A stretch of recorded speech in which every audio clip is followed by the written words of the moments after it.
The lights are off and away they go. Extremely loose. He's managed to hold on and they get. He missed the complete. That is crazy stuff. Side Freitas is on the grass on the infield floor. He slides through. He tags Richard.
Welcome to Sebring International Raceway, home of Round 6 in the EnduroPro series, and you're watching it live on the Global Sim Racing channel.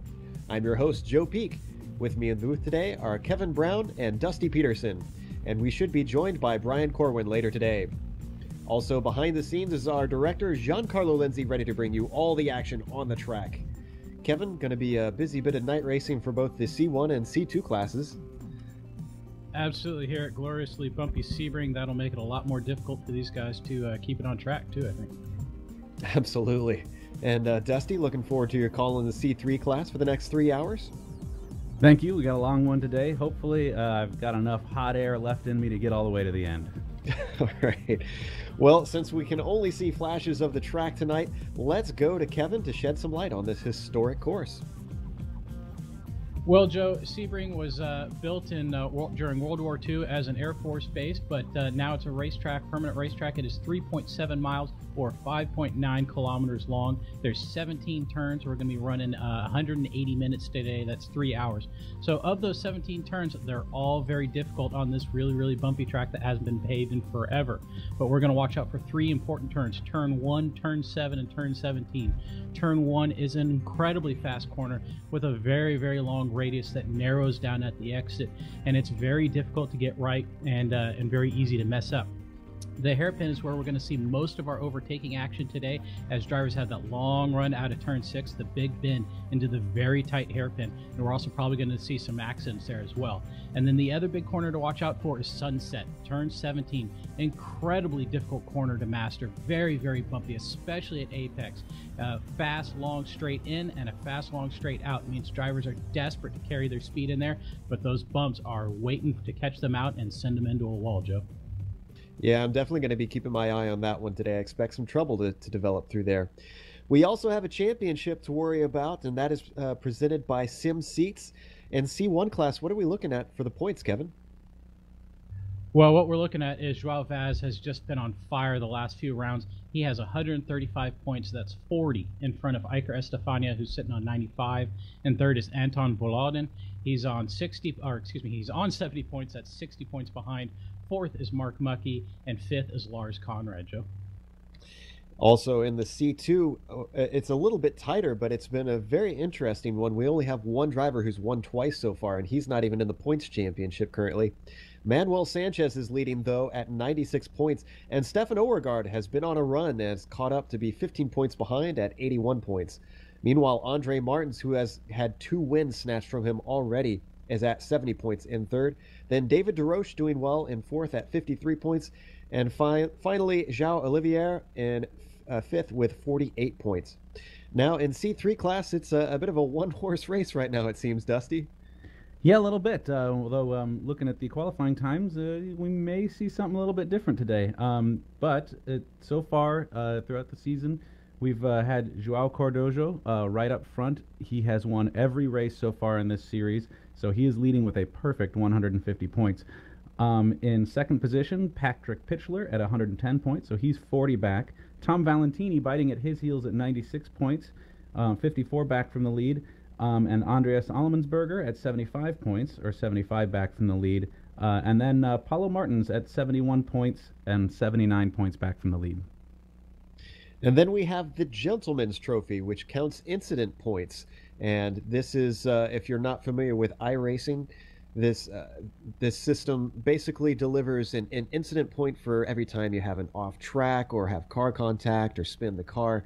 So the clean drivers will retain their points. They start with 20, and every incident point they gain, they lose a point. So João Vaz currently sitting at 82 points in the lead. Only 2 points back is João Cardojo with 80. Then 12 back from João is Patrick Pitchler in third at 70 points. Then we have Derek Waller at 56 points. And then in fifth, it's Paulo Martins at 52 points. Let's get a view, what view we can at night here on board one of the Corvettes as we take a guided tour around Sebring with Stefan Overgaard.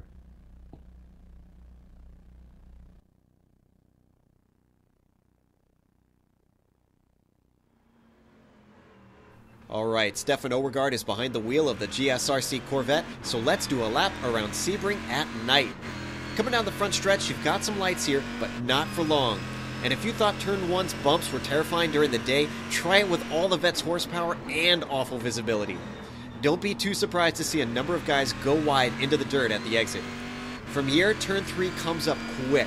It's a 90-degree left-hander, but the curb on the inside is very tall, so don't hit it too hard. Now we're right into 4 and 5. Very late apex on 5, and it's a crucial one to nail.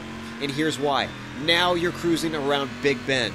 This isn't a turn so much as a long straightaway because you're on the power all the way to the hairpin. And this hairpin is going to be one of your best chances to execute a pass.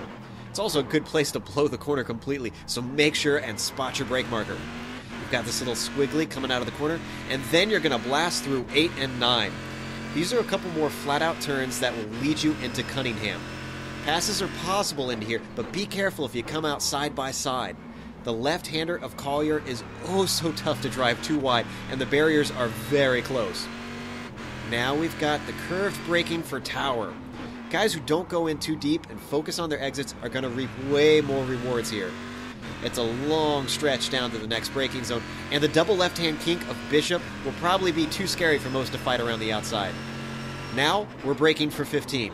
This is just a medium speed set of S's, but make sure and get the car as far left as you can to set up for Le Mans. This is another spot where exit is so much more important than entry. With how it dumps you onto the Ullman straight, you're being drafted and out-accelerated the whole way down if you botch that previous corner. But that's behind us, and now we gotta focus forward on Sunset Bend. One more bumpy as hell corner that really gives this track its unique flavor. The fast guys will find the lines with the least bumps and be able to feather the throttle just right to get that much-needed launch toward the start-finish line. And with that approaching, you've now finished a lap around Sebring.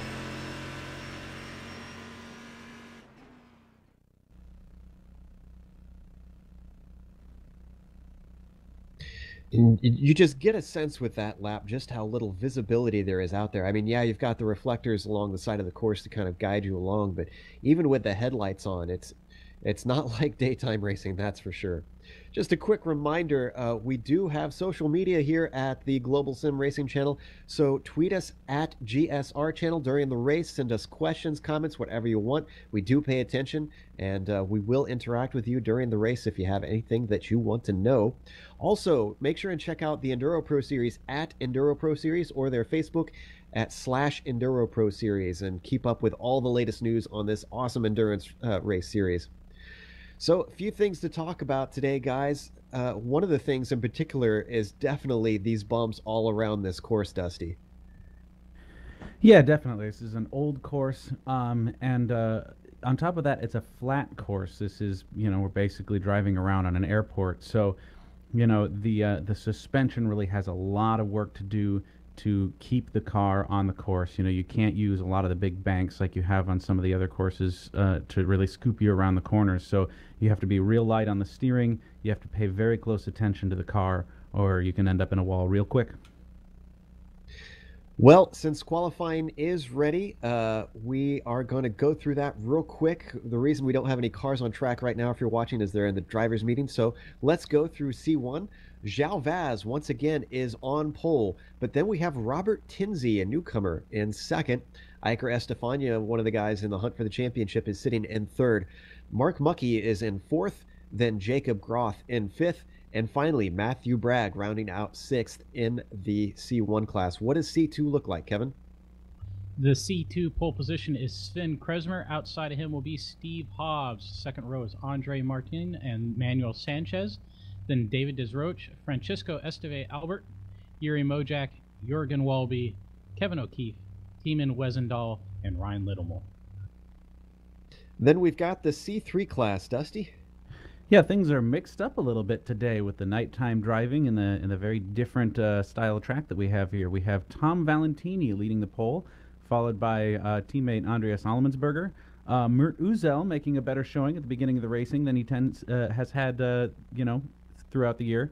Followed by Patrick Pitchler and our fearless leader, Joao Cordojo, all the way down in fifth. So that's going to be interesting. He said he's got this is a weak track for him. We'll see how that plays out. Following him, Paulo Martins, Simon Carr, Tiago Albuquerque, Cedric Finzak, and Derek Waller finishing up the pack. So that's our starting grid, which we're going to see very soon here. We've got a couple minutes left till they get on track. Before we get to that, let's talk about a few more things that people need to pay attention to. One of the things that I feel like we need to watch out for is the Corvettes having two different classes. Now, obviously, they always have that, Kevin, but with the nighttime, even though they can get a bit of a sense between the headlights of the two cars, it's going to be a little bit more difficult just being able to watch in front of them and be able to see those headlights coming and be able to gauge the distances behind them. Yeah, that's a fair point. They're not going to be able to tell the difference between the headlights of an HPD and the headlights of a McLaren, except that the headlights on the HPD are going to get really, really close to them really, really quickly. So they're definitely going to have to try and keep their head on a swivel, and hopefully these HPDs can be smart enough to make sure that the Corvettes have seen them, have had a chance to know that they're aware before they make a move, and potentially cause all kinds of problems making a dicey move. Very much so. And the other thing that comes along with that, Dusty, is the penalties. We've seen that the marshals don't look kindly on car-to-car contact, especially interclass contact in this series. So how do you think this is going to play out with all the poor visibility? Yeah, we'll have to see. I'm curious if they'll maybe be a little bit more lenient today than they have tended to be in the past, if they'll try to figure in the visibility. Obviously, everybody does have headlights. But those headlights can be very bright and very distracting as well. So I'm not really sure. A lot of these drivers have done much better as the series has progressed at learning to drive with the other classes and with each other. So, we'll have to see. I think we're definitely going to have a couple more incidents than we normally do just because of visibility, but it might not be that bad. And as always, with a 3-hour race, pit stops are really going to come into play today. Guys are going to have to watch out for their strategy. For that, we have our regular pit reporter, Daniel Benefield. What are we expecting today, Dan?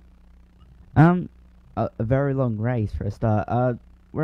I'm expecting to see each car that finishes the race 4 times down the lane.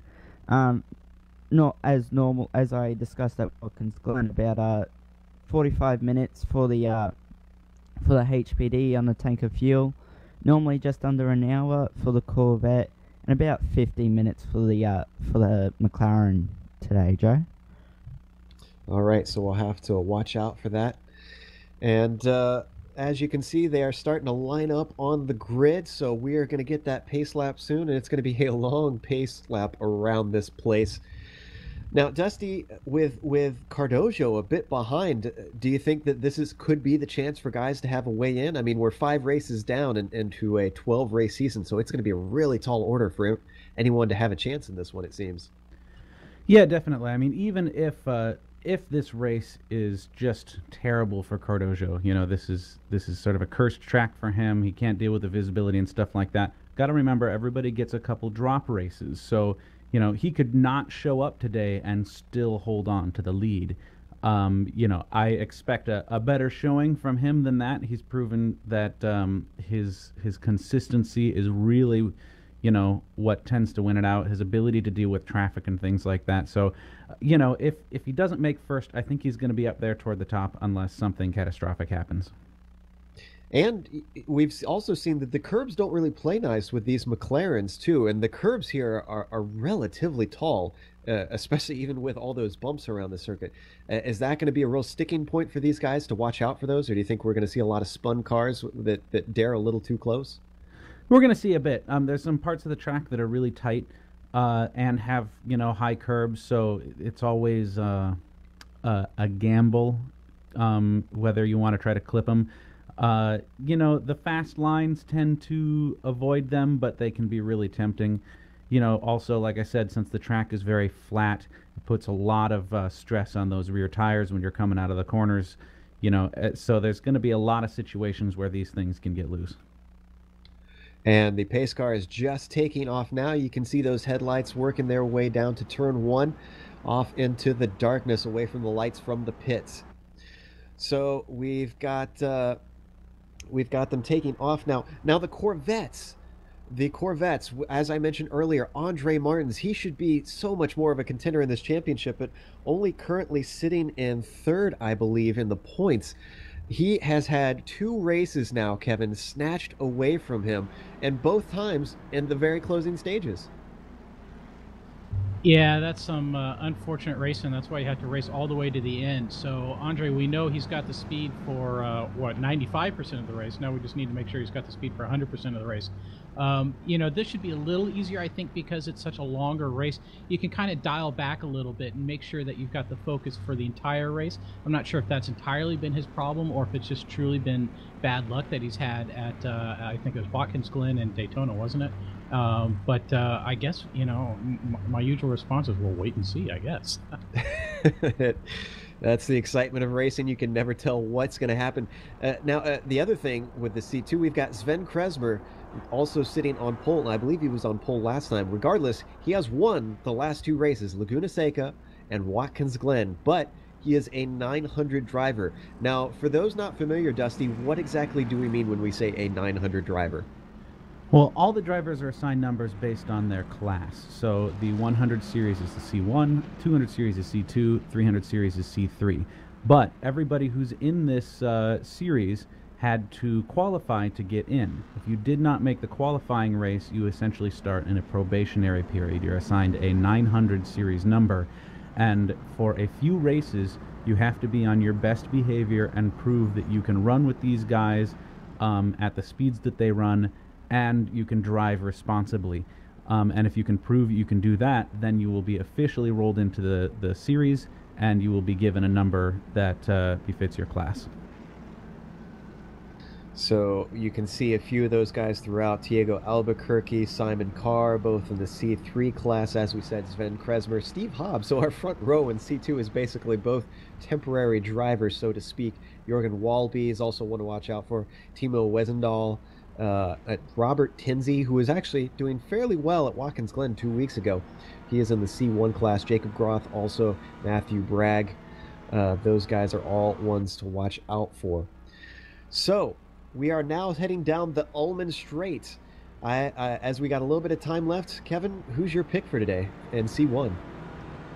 I think it's got to be Joao Vaz. He's shown he's got the pace. He's shown he's now got the consistency, and he's now shown that he can handle racing with traffic, and I don't think anybody's going to be able to touch him today, Joe. Yeah, I think that's a safe bet. For C2, I don't know. What do you think, Daniel? Who do you think has this one?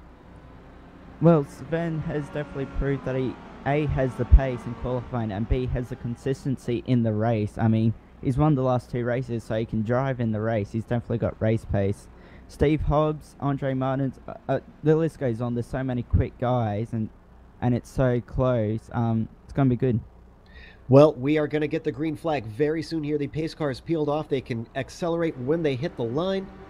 And there it is as Jalvaz takes off, gets a really good jump, and Robert Tinsey drops back quite a bit. He's under threat from Iker Estefania, already heading into turn 1. Now Mark Muckey is on the outside, but they all slot into single file. What is the C2 start looking like, Daniel?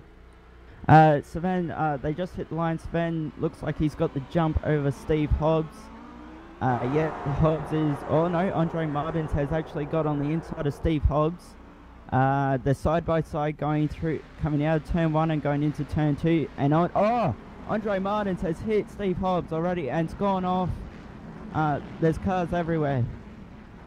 Yes, I was trying to see who that was also backwards. It looks like that is Andre Martins. Let's hop over to the C3 start real quick, though.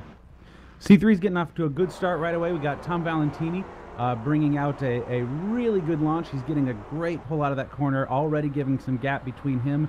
Looks like Mert Uzil right behind him. Now, Joao Cordojo is already showing his speed. He has pushed past the rest of the Pure Racing team, and he is up into 3rd position. So he is already at the very beginning of this race going to try to assert his dominance here, but we'll see if Tom Valentini's lead can keep him at bay. Well, with a 3-hour race, that is definitely not the way that I think Andre Martins wanted to start things. Steve Hobbs, too, who has already exited out of his car, so I think his race is done before the first lap is over. And Kevin, that's one that we didn't talk about, is turn 3. That one can really catch people out on starts and restarts. Yeah, we just saw definitely turn 1 through 3. The whole track kind of narrows down right there. We've got those little bit of S's to get set up for, and it's real easy to just run out of track, run out of braking room, and collect another guy next to you. So they are working their way around. Currently, the C1 class is all pretty much single file, although we do have a bit of a good close battle going on between Mark Muckey and Jacob Groth, and that is for 4th and 5th. These two are fairly close heading through turn 1, but not close enough to make anything happen right now, so we're going to hop away from that just for a little while until something develops. Meanwhile... I have a spinning HPD. That is Ramon Saya. He spun on the exit of turn 1 and just about drove into the wall trying to collect it. And he's getting himself turned around, it looks like. I'm sorry, who was that? I'm pretty sure it's Ramon Saye, and he's back up going right in front of most of the C2 traffic, so that's going to be mildly interesting. Yeah, it looks like he's going to have a lot of work to do. Poor Ramon started at the back, and now things went from bad to worse for him. So, we've got a bit of action already going on in a 3-hour race. These guys have really got to settle down at this point. It's way too early for this to go on, but it just goes to show just how much more difficult the night racing can make a track like this. And Joe, we got to jump in. Andre Martin has been black flagged for avoidable contact on car 924. That was Steve Hobbs. Ryan Littlemore also black flagged for having the wrong number on his car. That's procedural. So Andre Martins, this is going to be very interesting. As we said, he's got the pace. We've seen him be able to really get up to the front and win at least one race and possibly win more. I wonder if we're going to see a charge through the field because he's got a long race to try and make up that time. And we just got yet another black flag. Ramon Saye, black flag for failing to start from pits as he was required to do. So guys are following the rules here all over the place. It's they're already keeping these marshals on their toes. Let's go back to the C3 class and stop in and see what's going on because I see that Tom Valentini is actually under threat. Yeah, absolutely. Mert Uzil is really pushing. Mert Uzil has been kind of a mid-packer so far this series, but he must really like this track and this night driving. He is... and he spins, or he almost spins. He gets really loose coming out of the turn there, and that gives Joao Cordojo a chance to get past him. We have a change for second place, but that also allowed Valentini to push open an even bigger lead up at the front. So we'll see if Cordojo can make take advantage of that. Oh no, looks like they checked up. Uzil is still in second. Yeah, he took a peek coming up through Bishop, but decided better of it so early on. These guys are racing very hard, and like you said, Joao Cordojo already up into third, so this guy is making serious progress, and it sounds like we've got a battle in C2 class. Yes, we do, Joe. David DeRoches, Jorgen Wilby, and Francisco Estev Albert all battling for third. DeRoches has a little bit of a gap over Albert, but Walby, and Walby and Albert were side by side coming out of Sunset Bend, but kept positions as they were. Yes, these three are very close together, and again, this is for third, fourth, and fifth between these guys. And it looks like Albert had a problem. Albert has dropped back significantly. He had a bad exit coming out of the hairpin, it looks like. He must have dropped some wheels into the dirt, so he is already back into the clutches of Jerry Mojak, who is also under threat from Kevin O'Keefe. He just ran right coming out of the hairpin, Joe, and then Yuri Mojak is very close to the back of him now, so it'll be interesting to see if he can do anything about it. And Kevin O'Keefe definitely had a big bobble, and now he's lost positions. A lot of these guys making serious mistakes down the line. It's obvious that the difficulty is just a notch above what these drivers are used to here driving at night today. So, already lots of action going on here, and to help us out with that, I believe we have Brian Corwin joining us now finally in the booth. Brian, are you there? We're getting there, Joe. Just started up the sim and looking forward to watching the rest of this race. Excellent. We'll definitely need your help in C2 because it is hot and heavy action already out there, and a lot of black flags have been flying. If you're just joining us already, guys like Andre Martins have received black flags, or a black flag rather, and then Ramon Saya's got a black flag. Various other drivers falling afoul, spinning everywhere. Lots of action going on. But let's look back on the track real quick. I want to hop up to the lead of C2 Sven Kresmer, currently holding off at about 5 seconds ahead of Manuel Sanchez. And this is important for Sanchez because he is currently leading the C2 points. Yeah, you know, he's been having a great season this year, and I've been watching the live stream as I just woke up and a little late to the show today. I'm really surprised that there's so many penalties going on, but I mean, it just goes to show you that the administration here in this series is really caring about their league, and this is some of the best racing we've ever seen. Night races are always intense, especially at Sebring, and today's just been no lack of interest for any of the drivers today. Absolutely. Now C2 is starting to spread out as I look through the field and see who's close to who throughout the numbers. In fact, everybody's kind of starting to get themselves some space, Kevin, and I feel like this is a wise move right now, not to be challenging and fighting so hard this early in a 3-hour race. Yeah, I agree with you, Joe. Just getting the rhythm right now. You know, it can be a little awkward sometimes dealing with the dark track, but just getting the rhythm and just kind of wait until traffic starts to show up, because that's when the race is really going to happen. But you can't really force anything right now. I think with you know, just how much race you have left and how difficult a track it is right now. You're fighting yourself and the car as much as you are the other competitors here. So getting the rhythm early on, and it'll serve you throughout the race. Well, it sounds like Steve Hobbs has not given up yet. Daniel, has he entered the pits? He is in the pits, Joe. I'm not sure how much damage he has from when Andre Martins. It was a really hard hit. It lifted the back of Steve Hobbs' car, so I'm not sure how much damage there is inside to the suspension, and I know there's a fan back there as well in the Corvette, so he could be there for a while. Well, let's go to C3 for a while as we see Steve Hobbs on the screen currently. Right now I'm looking at João Cardojo, who is trying to hunt down Mert Utzel, who's doing a very good job holding them off, I have to say, Dusty. Yeah, absolutely. He's putting up a great fight, but at least for those first few laps, Uzo was definitely getting very loose. Now, it could have just been a situation of cold tires, and as things are settling in, he's got a handle on the car. But initially, I almost sort of wondered if maybe he brought a qualifying set to the race or something like that, and I'm a little concerned with the looseness, if he's going to be able to maintain control of the car over the long term. That said, he is definitely that was was Valentini. That's our leader that they just went by. Yeah, I was just watching Uzel and I saw them go right by Valentini. He had a huge lead. So, but that is now gone, and in fact, Mert Utzel is starting to pull just a little bit away from João Cardojo.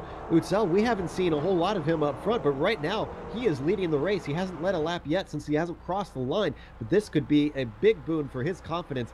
As we were watching on João Cardojo's onboard cam when we went by, I believe it was Valentini that was spun on the side of the track. I just caught a flash of him. In fact, we've got a replay right now. I'm watching Valentini. He's coming through turn 1. Let's see what happened. Maybe he had a spin through that. That's pretty common, especially with those bumps. coming off of the exit, no problems coming through turn 1, up towards turn 3. Very tricky curb on the inside. Maybe he clipped that.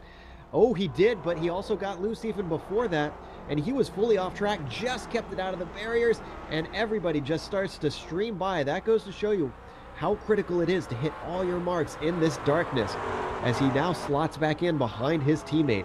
Oof, that's unfortunate to see after Valentini was looking so good with such great pace early on.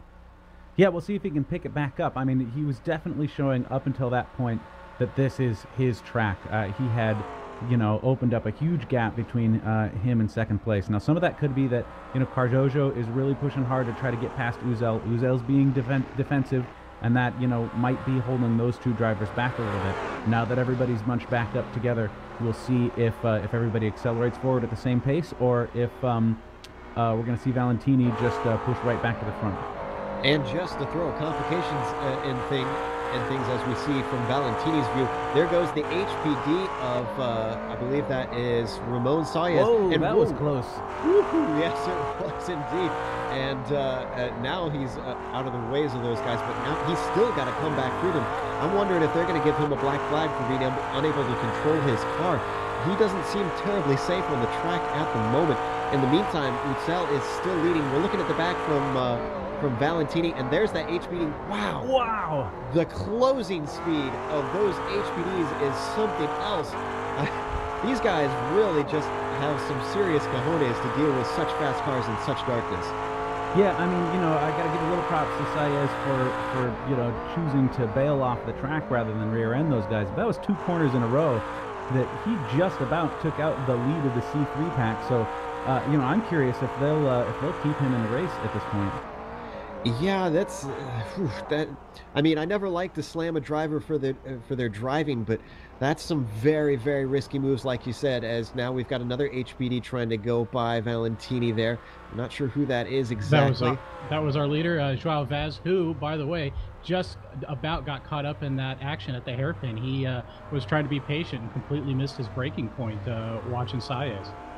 In fact, just behind him now we see Robert Tinsley, who is trying to get by Valentini. As we look back from Valentini, now in the front, there goes that HPD of Tinsley, who is he was only 2.5 seconds behind Vaz last time by. I think he might have closed up just a little bit as they come through Sunset. Yes, he did close up a little bit, and I'm going to put it down to the hairpin where Vaz lost probably about a second there trying to keep the car on track. And, you know, honestly, Kevin, I feel like this might be Tinsley's best opportunity, is to utilize chances like that to just keep out of trouble and hope that Vaz maybe is finally going to have a slip-up or two along the way. Yeah, exactly that. You know, I've been talking about traffic, and Sebring is a tough place for traffic with the HPD having such a huge advantage into the corners and cornering speed over the C2 and C3 cars. But, you know, it's easy to get distracted with such a long race in the dark track. So that's Tinsley's best bet, I think, right now, except that we've seen Vaz pull out already almost a second gap just on this lap alone. And we saw Mark Mucky in the background a little bit earlier as we're watching him battle Iker Estefania. He had a trip off track as he tries to get by Valentini and just squeaks by on the hairpin to live to fight another day.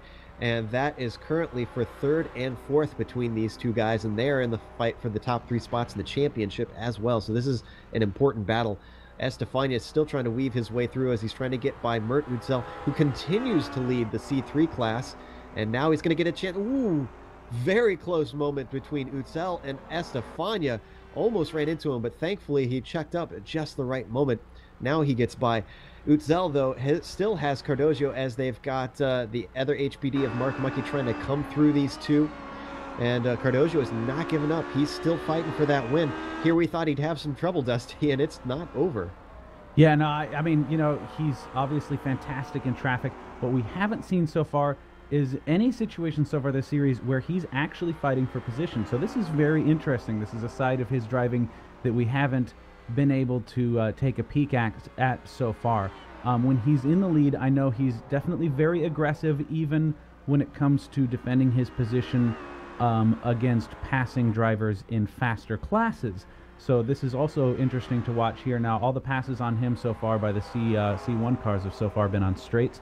But I'm really curious. Those C1 cars are being super aggressive this race, as far as passing. Some of these corners are really bumpy, and the McLaren doesn't do all that great on the bumps. So, this could be a sort of a fuse waiting to be lit with Cardozo's extreme defense, wanting to hold his line and maintain his speed versus those faster classes, combined with the night driving, combined with these C1 cars being really aggressive and the bumps on the track. We could see something explosive happen here tonight. And looking back from Mert Guzel, you see Jacob Groth coming up, decides not to pass Mert through the hairpin, but he does get by João Cardozo. Probably going to be able to get by him coming up towards Cunningham here. That next braking zone, the 90-degree right-hander coming up, closing very fast, and now he goes on by that C3 leader, nice and clean. I have to agree. I think this is going to be interesting. I will say that we did see a bit of door-to-door driving with João Cardozo at VIR. However, it was only on the first lap, and after that, there was nothing more to be said about that, as he just ran away with the win after starting from second place. So this time he's got his hands a little bit more full, and I'm with you. I want to see how he handles trying to take this battle on throughout the race. And as things go on, I do see word that Hobbs is out after his early accident. Daniel, how is his car looking? It looked pretty, because he left the pits and did another lap, and it looked okay when it left. He came back in though and retired immediately. Also, Yuri Mojak came in and he has retired. He blew his engine. I didn't see where. I think it was on downshifting for Sunset Bend. I'm not 100% sure on that though. Well, in C2, it's the contest is quick. We just had a collision we had a collision there in looks like that final turn. Who are the drivers? Who it was here. See if we can. It was just ahead. We had a Corvette get into the wall on the inside and then come out into a C1 car. I'm just rewinding, trying to see here if I can figure out who it is. And we're looking at a replay right now on something on Ramon Saez, but we're just seeing a bit of empty track at the moment as cars zip by. So not exactly sure what went down. We are back live now, however. I was going to say real quick on the C2, Brian, Sven Kresmer has got a pretty darn big lead already, and we are just over 18 minutes into this thing. So this he hasn't had that long, and the guy is running away with it already. Yeah, I'm really impressed with the 900 drivers this season. Sven Kresmar, Fruit Manzer, both of those guys this year have been very impressive. And today in the dark conditions, I am really, really impressed by Sven. Right now, I got to spin though. David Drosch goes really wide out of the, I believe it was the hairpin, and he is facing the wrong way in traffic, Joe. I did not see what caused it. He actually just spun himself. I was watching it as it happened. David DeRoche currently backward and backing the car up to try and get himself some space. He was just in an awful position right at the apex of that corner, which is very blind. All the cars are just streaming back. This is exactly what he didn't need right now. Gets it turned around now. But oh my goodness, all the positions lost. And there goes another one as Mark Muckey. Oh, I'm sorry, that's a C1 car that just went by him there. But man, how many positions? He was sitting in third, I believe it was, and now he is all the way down into seventh. So he has got a lot of work. He was backwards for a long time, so that was so much time lost on track. I was gonna mention right before the spin, he was making up a lot of time on, I believe it was Manuel Sanchez, who was in second place. He had lost a few seconds earlier on in the race, but he was making it up great. And then I guess the bumps in 17 and 18 just got the better of him. This is a very tricky corner to push through. And Dusty, you have some information on that accident? Well, I got a couple things to talk about. Yeah, on that accident, it was Little Moore got into the inside, and then as Saez was passing him, he came out and got into him, put Saez into the wall hard, put Saez upside down. So I think Saez's race is going to be over at this point. And while I was looking at that, looking back a little bit, Matthew Bragg was passing our leaders in the C3 class and got a little loose coming into a corner. Uzel came into the back of him, which allowed Cardozo to take the lead. So we'll see if Uzel then is able to hold on, or if he's got damage. There we see Uzel on the screen now as we can get a glimpse of Cardozo going by back into his most comfortable spot, the first position. here in the C3 class, but it definitely took him a little bit longer, about 20 minutes into the race, for him to try and get that back. But he did come there all the way from 5th place. So this guy is on a charge, and I don't think he's going to let the difficulty and his lack of passion for this course slow him down at all. We also are hearing that we've got one of these C2 cars in the pits. Daniel, can you update us? Manuel Sanchez just pulled in. He's just put into his pit stall now. Looks like fuel and tires. Not sure if this is scheduled or not. It's within the first half an hour of the race, or in fact, we're just past 20 minutes into the race. I think this might actually be part of his strategy. I think what Manuel Sanchez is doing what I call the reverse strategy. It's where you literally run the race on pit strategy backwards. I think that's what Manuel Sanchez is doing, as he's just leaving turn 1 now. Yeah, I think you're right on that one, because I went and checked to see if maybe he had an off course or ran into anything, and it looks like everything was clean. So I suspect, yeah, he's maybe taking an alternate strategy, try to get himself out of all this traffic. And just look at that. There's nobody around him on course right now. So this could be a really smart move from Sanchez to get himself a few more spots. Yeah, I mean, it's been really interesting to figure out all season long. Excuse me as my phone goes off. We've seen all sorts of different things. We've seen people go into the pits very early. We've seen people wait till the last second to go in. And I think really here with the length of the race, we're a little bit longer this week. It's really going to pay off if this situation for Manuel works, because the traffic's really tough here. You got late apex and corners. You got people getting caught up in wrecks already. So I think he's thinking more about kind of conserving his fuel and his car and just getting away from where all the action is for this point of the race, because he can make it back later with the speed that he has, Joe. Well, unfortunately, he's already running into someone else here, not physically though, as Andre Martins. I believe that's João Cardojo ahead of him from what I'm seeing. And we're on board with Martins right now as he's trying to weave his way through traffic, and he's got another C2 car in front of him. And we've actually got not a lot going on up at the top of C1. I was just going to talk about that for a moment, but there's not much going over there. Just touching on João Vaz and Robert Tinsley. Less than 2 seconds between Vaz and Tinsley, so there's those two guys are at least keeping it close. But Vaz is not running away quite as much as he's used to. We're going to have to give poor Kevin Brown a miss. We might have some technical issues going on with him. Hopefully we'll have him back in just a second. However, back in C2, I want to just go back to Martins, because we're still on him actually. And who is he following right now? Looks like that is Ryan Littlemore that he is trying to hunt down. This should be a fairly easy pass as he closes up under braking into 1, coming through that fast left-hander, now towards 3, which can be a good passing zone, Brian.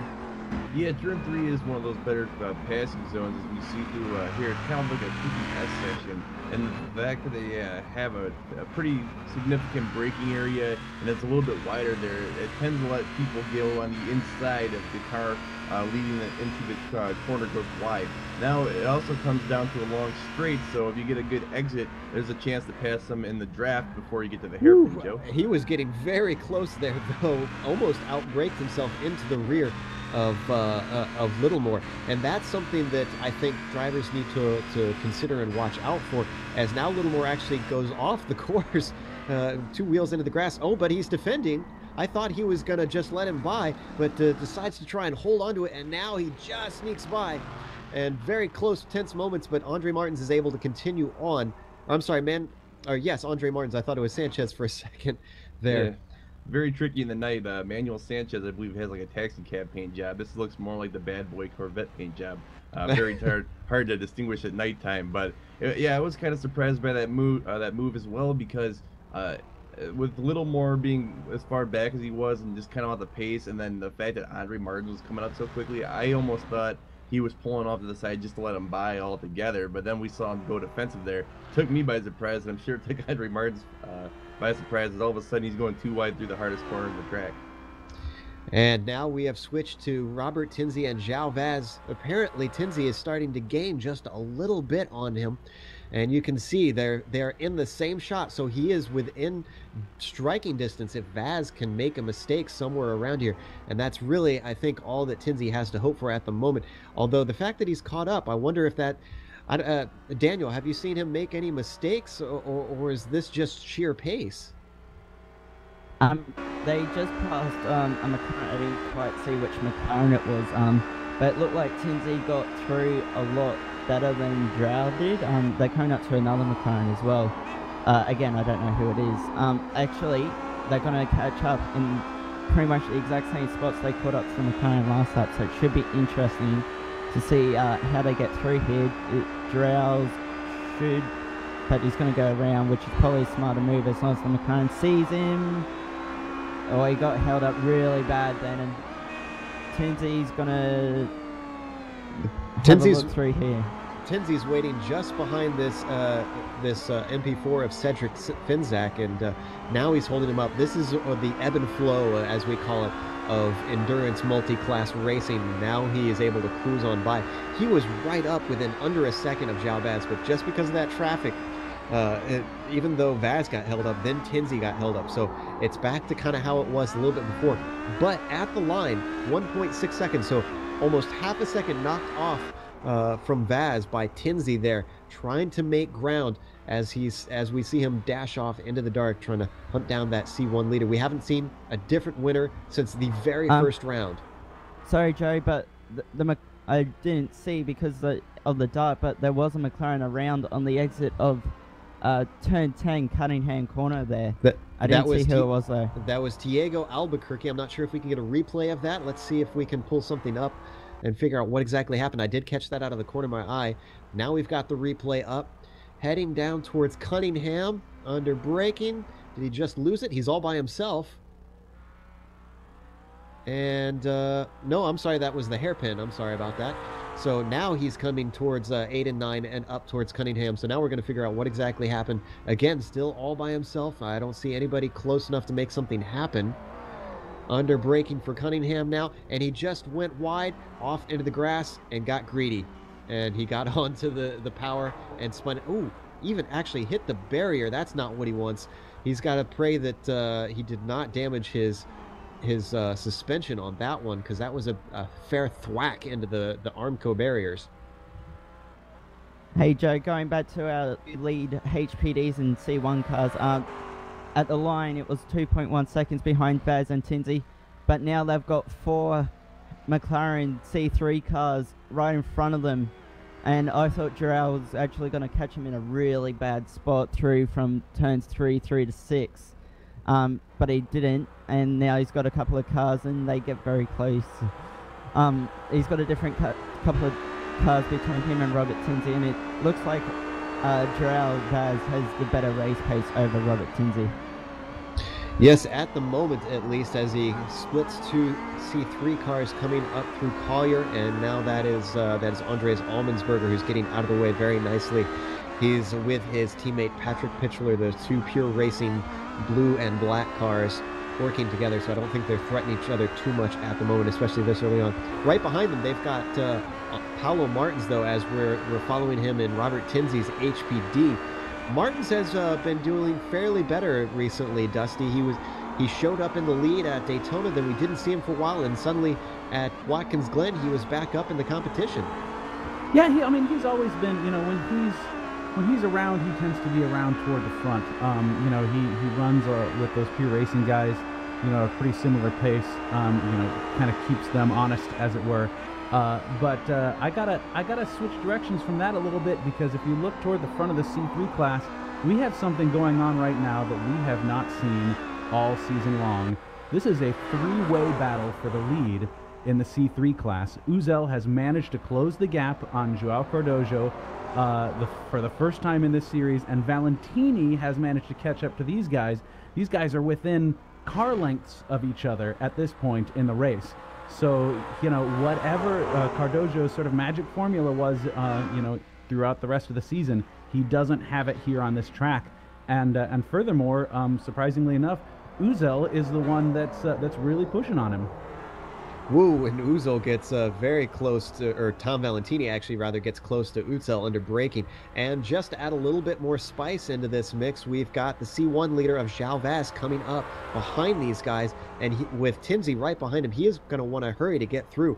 So this could really shake things up. Now you can see him right on the back of these guys, all four cars coming together through Collier. I'm not sure if he's going to want to try and sneak through, and Tower, that's a very tricky place. He gets held up. Thankfully, he's patient since this is a battle for this lead as well. Now he's going to get an opportunity coming up towards Bishop. Sneaks on the inside of Valentini. And, ooh, it was very close moments, though. And Valentini actually has to go off into the grass, and he loses ground. Now he tries to go up the inside of Mert Uzel, decides better of it. He's going to have a much better opportunity coming down the Ullman Straight. Holds off at Le Mans. Now he can accelerate and not interrupt this battle as he slips on by. Wow, that was close. Oh, and he's not taking, okay, there he is. I thought he was going to pull back in behind Cardozo there for a second. He saw that he did have enough to make it past both cars, and he went up through. That's a really good place to pass. I'm glad to see that happen, and I would be heartbroken to see this battle broken up this early into the race. You know, none of these guys are going to give an inch to those C1 cars behind them if they try to make a, you know, a really aggressive pass. Yeah, and thankfully Tinsy also got by on the front stretch, and they're still all together. Even with that traffic coming through, they're still within a second of each other. In fact, Uzel has made ground, and he is right on the back of João Cardozo coming into turn 3. Now on through 4 and 5 up towards Big Bend. Can he make an impact? He might have the draft here. He's fairly close. We have not yet seen Cardozo in a very defensive position throughout this entire series. You know, so we'll have to see how he drives. You know, some drivers are faster when they got an open road in front of them. Some drivers are faster when you know, they got somebody in their tail, you know, in their rearview mirrors.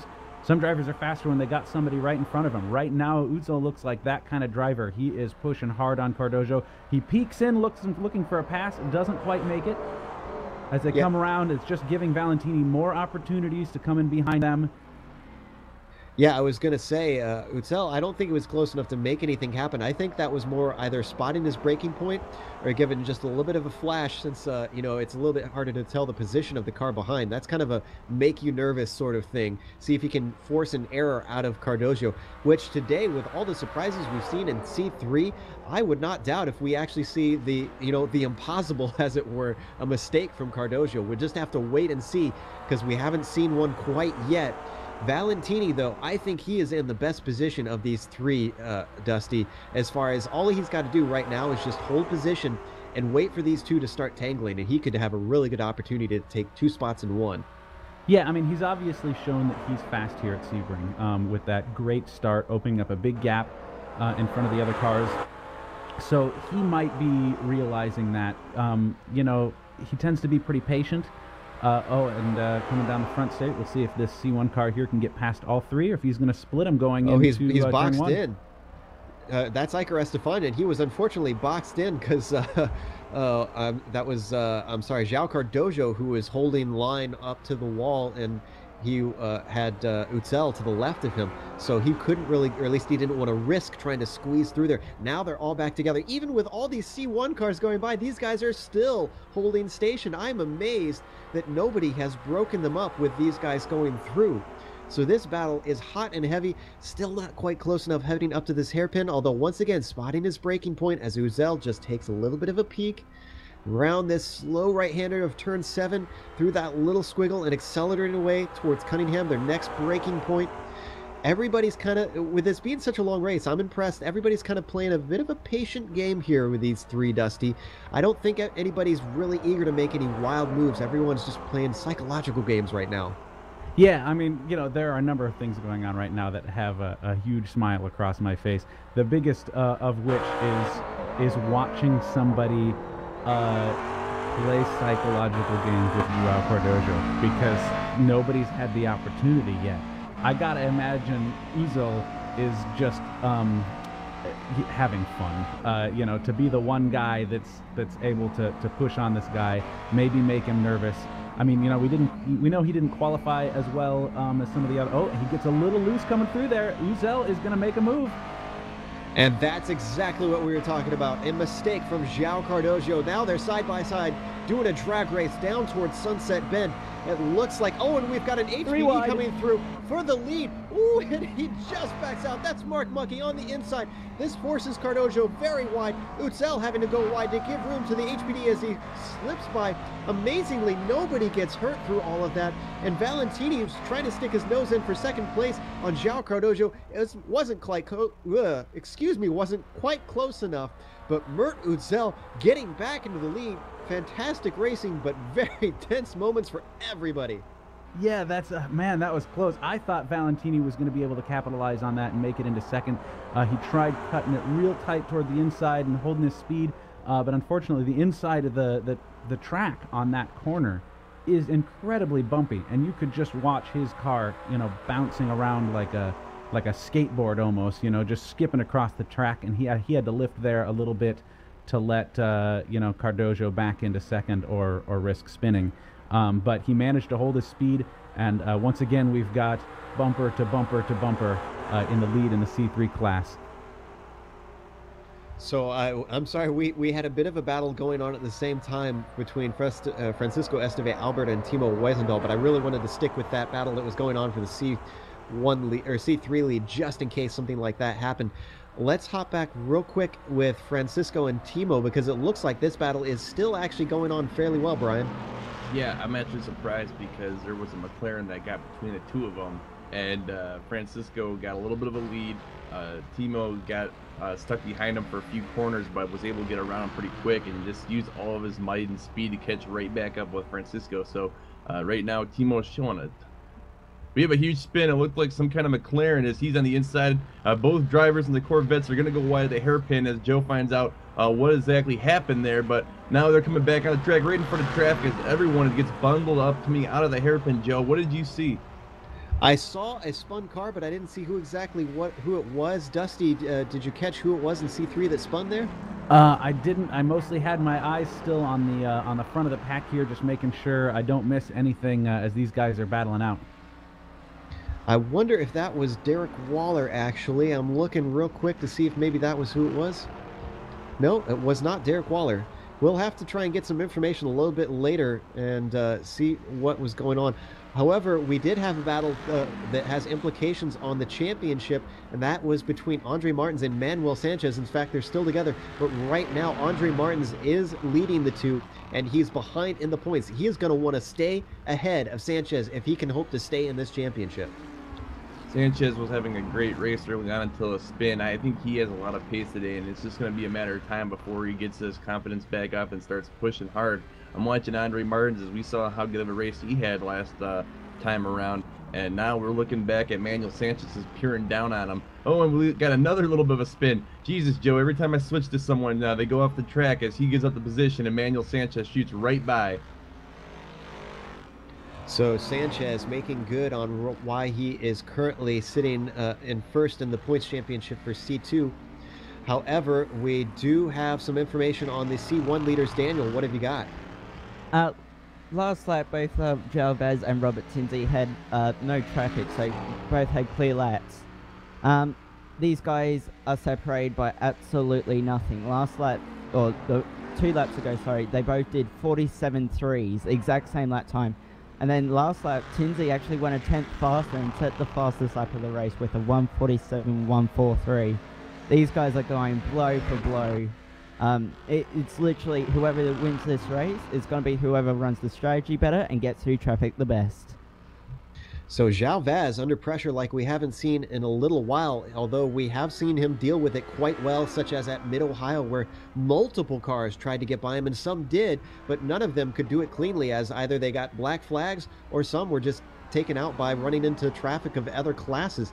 So Jalvez has his work cut out for him, and I really think you're right. I think traffic is going to be one of the big deciding factors between these two, and it's really going to be tough for these guys because they're going to have to tiptoe without holding back too much, because the more pace they give up, the more that's going to give Robert Tinsley the opportunity to slip on by. Well, they're definitely not. They're definitely both pushing hard. Jalvez just made a massive move on one of the Playseat Racing McLarens. I don't know which one, but They're both pushing hard, especially Jarrell. I've been watching Jarrell. There's cones and wheels being dropped off everywhere. I mean, safely, completely safe. Nothing that can spin him around or anything, but you can't say that he's not pushing. It's thick and fast at the front. Also, Francisco Esteve Albert unfortunately seems to be dropping as he's lost the spot to Timo Weisendahl. So he is down one more out of the podium spots. Francisco has the pace sometimes, doesn't quite have it today though. It looks like he is just continuing to slip back down through the numbers. Meanwhile, someone who is also slipping it looks like João Cardoso in that C3 class is not able to keep up as close as he would like to Mert Utzel, Dusty. He's holding on, but it's not really a close battle at the moment. Yeah, he's holding on, but and I've actually witnessed him have a few bobbles, make a few mistakes over the last couple laps, which, you know, just at parts of the track that Valentini hasn't been able to capitalize on, but he's hanging on. This track is definitely taking him for a ride rather than the other way around, which, you know, is what we've seen in the past with him. So I think his confidence is just not where it has been. You know, he said that right up front before the race, that this was not the strongest track for him. That is obviously the case here, but still, we'll see how he can hold on. You know, there's a lot of racing. These guys are battling, yes, but there's a lot of strategy and everything like that involved with all of this. And Cardoso has definitely shown that he's capable of playing all the games. You know, the strategy game, the traffic game, you know, the pace game and everything. So obviously he doesn't have the pace game here, but you know, he could still win it out just, you know, in traffic dealings and pit strategy and things like that. And we can see Matthew Bragg, who has just a little bit of a bobble, finally making his way through these C3 leaders, being very patient. And now he's able to get on by Mert Utzel, but definitely was in the midst of João Cardoso and Mert for just a second, closing up under braking for turn 7 now and accelerating away. So these guys are keeping it very close. This is probably the best battle we've seen for C3 in the entire season, save for maybe at Daytona when Paulo Martins was challenging Cardoso. That was the last time we really saw anybody give him a run for his money. And unfortunately, that went out on pit strategy, on fuel. Meanwhile, look at Valentini all the way up onto the back of João Cardoso now, really pushing and really pressuring him. I think he is he's seen those mistakes, Dusty. He has to have seen those little bobbles. I think he knows at this point he can squeeze some tears finally out of this guy. Yeah, definitely. I mean, you know, I know he's seen the bobbles because he's almost ended up in the tail end of them with a couple of them. But, you know, we'll see. It all depends on where they happen. So far, they've just been managing to slow both of these drivers down, you know, because Valentini hasn't been able to capitalize. But he's getting in the draft here a little bit. You can see him peeking out. He's actually going to try to make a move here. Can he get inside the braking zone? No, he cannot. But he generally has a faster line through this corner here, I think, than, you know, so we'll see how it comes out on the exit. And both of them, is this all three of the leaders in C3 are going into the pits at the same time. You know what? I think that decision was definitely influenced by Utzel, because it looked like we were on board Valentini at the time that happened. He just took a very late dive in. I think he knew if he wants to hold on to these guys, he has got to just he's got to do what they do, monkey see, monkey do at this point, because he can't afford the undercut. I think maybe, I wonder if he thinks that the draft is allowing him to kind of keep up with these guys. I don't know. I mean, you know, I think Valentini's got the pace to make it. So far, he's got, I believe, the lap record, and he gets an extremely good pit stop. You know, actually, you know what I think is going on here? I wonder if Valentini is taking a short stint here. This could be what he needs. If he gets away from these guys, maybe you're right. Maybe he thinks he was being held up, that he had better pace than them, and then he could just start to run away, because Valentini was on the pole. So Valentini should have a little bit quicker lap times than these guys. Yeah, I know he was faster than both of these guys. I mean, he, you know, just not quite fast enough to really be able to push through, especially with all the traffic and stuff like that. So I absolutely think that's what was happening there. He saw them going into the pits and was just like, hey guys, check this out, you know, take a couple gallons of fuel, do a short one, get his short one done now, and then just get out into the open road and show them what he's capable of on this track. Absolutely. So, and especially with possibly a lighter load here, that means that he can run those faster laps with just that little bit of less of fuel in his car and just extend his lead. So we'll have to keep an eye on Valentini, Utzel, and Cardozo now that they've been split up just a little bit. Although Utzel is currently going to sit effectively in second, behind or ahead of Cardozo, as he did get out of the pits ahead of him. So it looks like things are getting very, very interesting in C3. This is probably one of the most interesting battles we've seen all season long for that one. Just a quick update, though, on this 3 classes. João Vaz, or at least the other 2 classes, I should say. João Vaz is leading. He's got a 5-second lead last time by over Robert Tinsley, so something happened over there.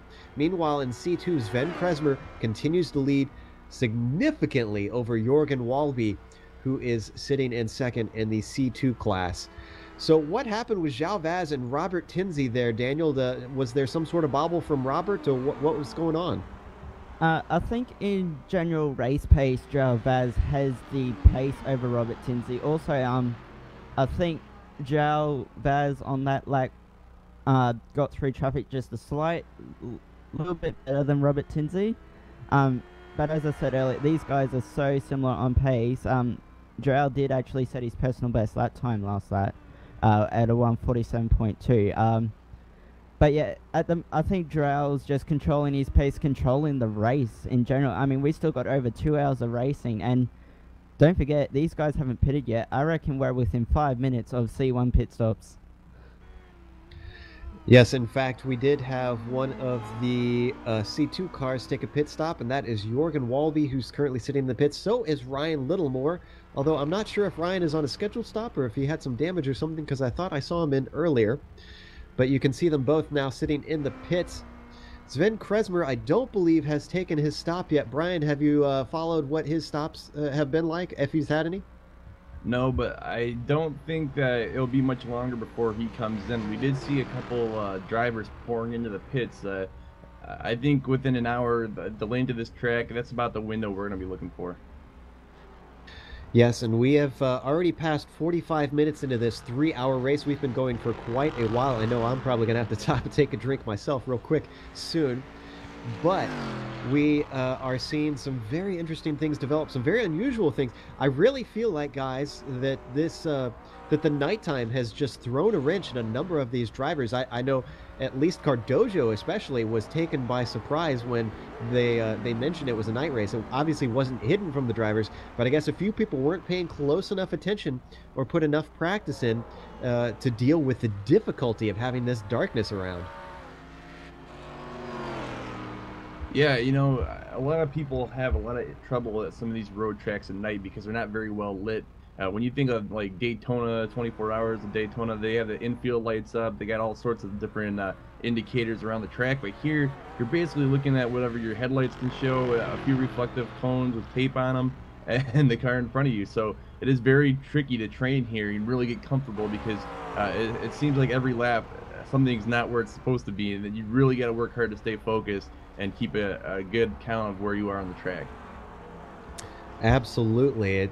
I mean, when we talk about difficulty, we're not just, you know, blowing hot air. It is so tough to try and do a night race, especially around track like this where, you know, they did a night race at Daytona, but that's pretty well lit. So you do have pretty good visibility the whole way around. And it's not as tough to spot braking points and tell who's coming up behind you and you know which car, what class it is. Here, you're really you just see headlights in your rear view mirror. That's pretty much it. And you maybe have the slightest inkling as, whoa, João Cardozo has a moment. Let's hop over to João Cardozo. He does keep it going. I was just watching him. But he was surprised by Jacob Groth, it looked like, and got a little bit sideways heading through the hairpin. Not sure if we can get a replay of that so we can show the viewers. But boy, what a moment for him. He is definitely struggling. He's starting to lose Mert Utzel. Now we've got that replay up heading towards the hairpin here. See, we've got the C2 car on the inside. It looks like he was paying attention to that. And then look at that C1 car just sliding up the inside. See if we can see it. Just loses a little bit. You can't quite see it from that angle, but he got a little bit sideways there for just a second. But in the meantime, he's able to continue on as he is still holding down third position with Tom Valentini in the lead and Mert Uzel just ahead of him.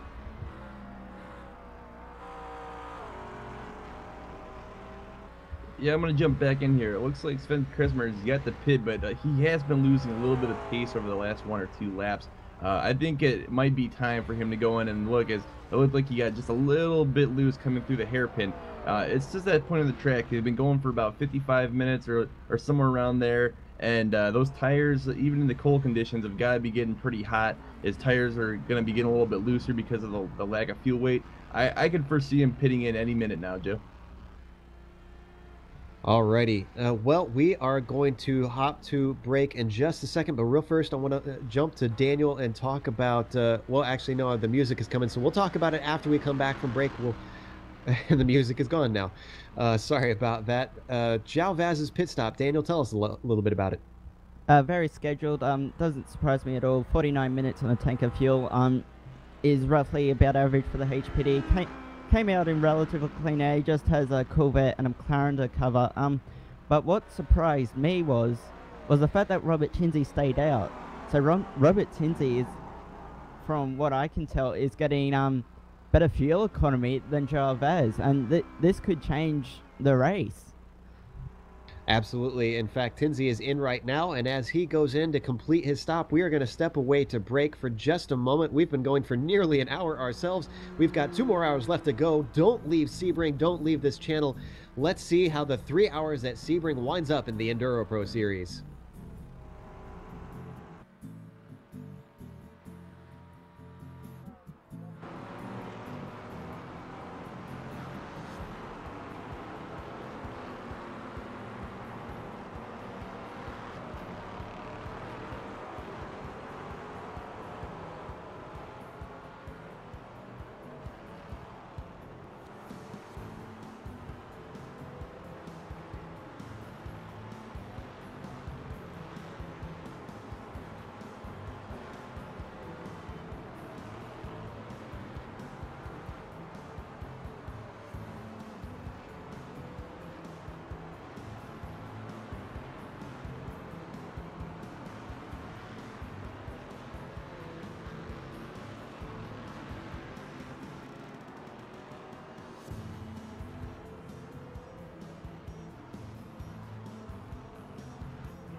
I would imagine that Andre Martinez may have to pit here.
Welcome back to the EnduroPro Series, 3 hours at Sebring, and it's at night.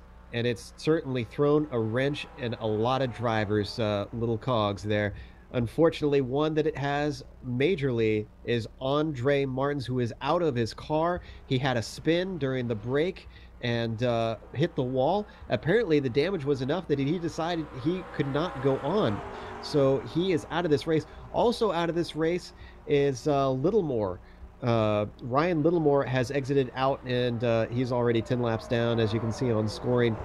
And unfortunately, from what we're hearing over Twitter, he says he has a loss of force feedback and brake pedal, and that forced him out of the race. So that's 2 more C2 cars down as they are starting to dwindle. In the meantime, it looks like we've got some little bit more information on João Vaz and Robert Tinsley and their pit stops. What's going on over there, Daniel? So you saw just before we went to break, João Vaz made his pit stop, and Robert Tinsley was in the process of making his pit stop after a lap after João Vaz. They came out. Vaz was still out in front, but before the pit stops, it was about 7 seconds between Vaz and Tinsley.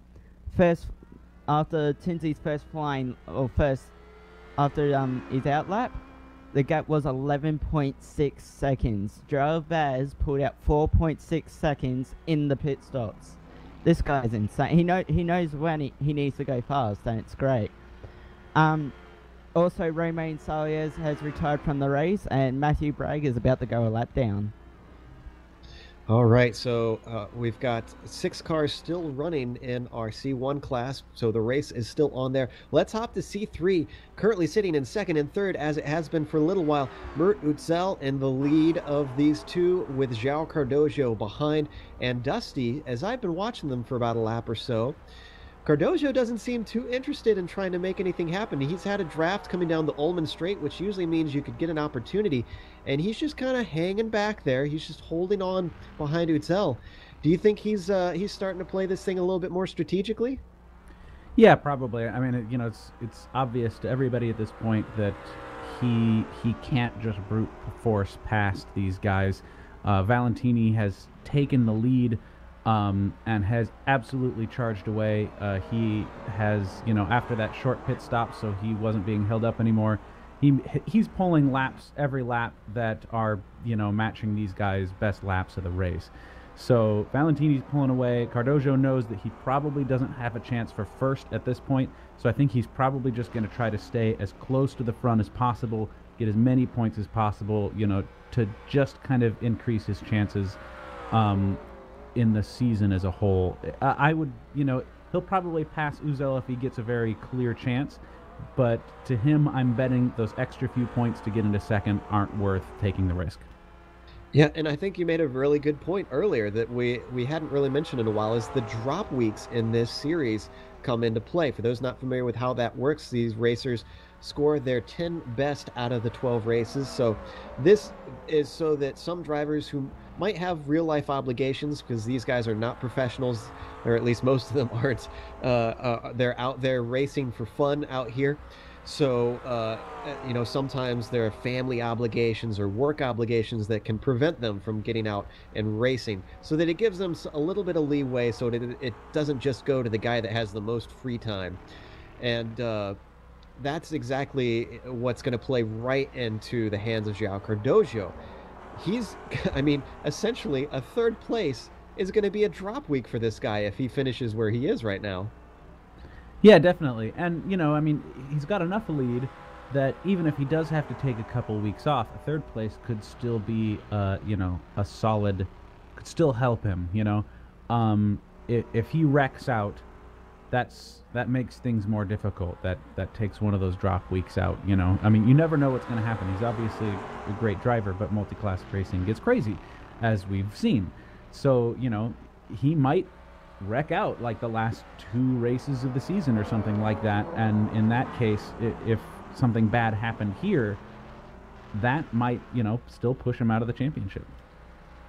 Absolutely. It's not over until we get to the last race, so we really don't know what's going to happen there.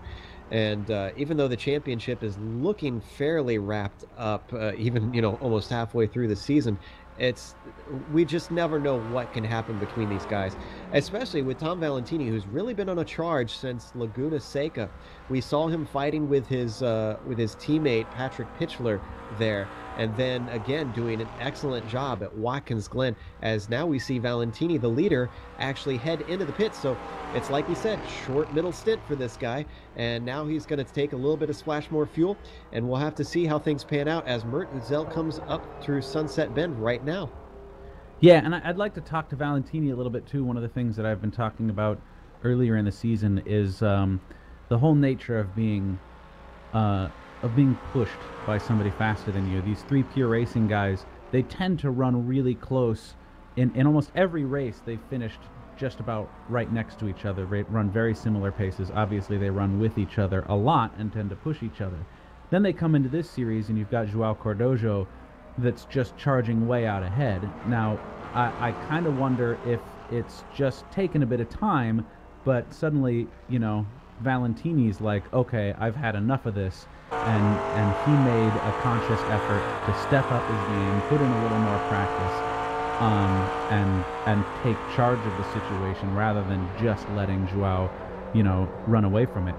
And we know that this isn't the best race for Cardojo, but I'm also really curious where these other drivers' headspaces are if they've just decided to step up to the game a little bit. And, it's worth pointing out that one thing that we haven't mentioned yet is this being a longer race is worth 5 more points. So that could come into play as well for Valentini. This is just the right moment for him to be able to capitalize on João Cardoso having a little bit worse of a race than usual. So Valentini is back out, actually, although right now we're sitting on board with João Cardoso as he tries to hold on to the back of Mert Witzel, who, boy, we've got to give credit to. I have to go back because I can't remember exactly where he's finished in previous races. I know we've mentioned that he hasn't been as high up, but Mert Witzel has just absolutely bloomed in this race, and what a flower he is right now. Yeah, absolutely. You know, I was wondering right at the beginning, he was looking a little loose coming out of those first few laps. And I'm betting that was just cold tires or maybe a little bit of that race start anxiety or whatever. But man, he really did manage to get a handle on it, because at this point, I mean, Cardoso's, you know, keeping up pace and he's putting pressure on him, but Cardoso's the one making mistakes. Witzel tends to be running a pretty consistent race, you know, maintaining great pace and really hanging in there. And I just want to take a moment aside to knock on some wood for poor Mert, because I hope we haven't cursed him now that we've given him so much praise on air. I don't want to see the commentator's curse happen to the poor guy. So let's hop through, as now we've got some pit stops out of the way, and see what the top 5 in each class are looking like, starting with C1. Daniel, what have we got? As in the lead still is what we got. Robert Tinsley second at 21.1 seconds back. Ilkes Estefania third at 41 seconds back. Markey fourth at 51.8 seconds back. And Jacob Grohl fifth, 1 minute and 22.5 seconds behind. Then we have the C2 class. Brian, how are they shaking out? Well, Sven, Chris Meyer continues to just run away with this race, literally, as Manuel Sanchez is quite a ways back in second. In third place, we got Timo Wesendal. He's having a great race, but still farther back. Fourth place, we got Francisco Esteve Albert, who got caught up in traffic. He lost time to Timo, but he's having a great race. And fifth, we have Jorgen Walby, who's rounds it off at fifth. And then C3, it's been a little bit shaken up, but what's it looking like, Dusty?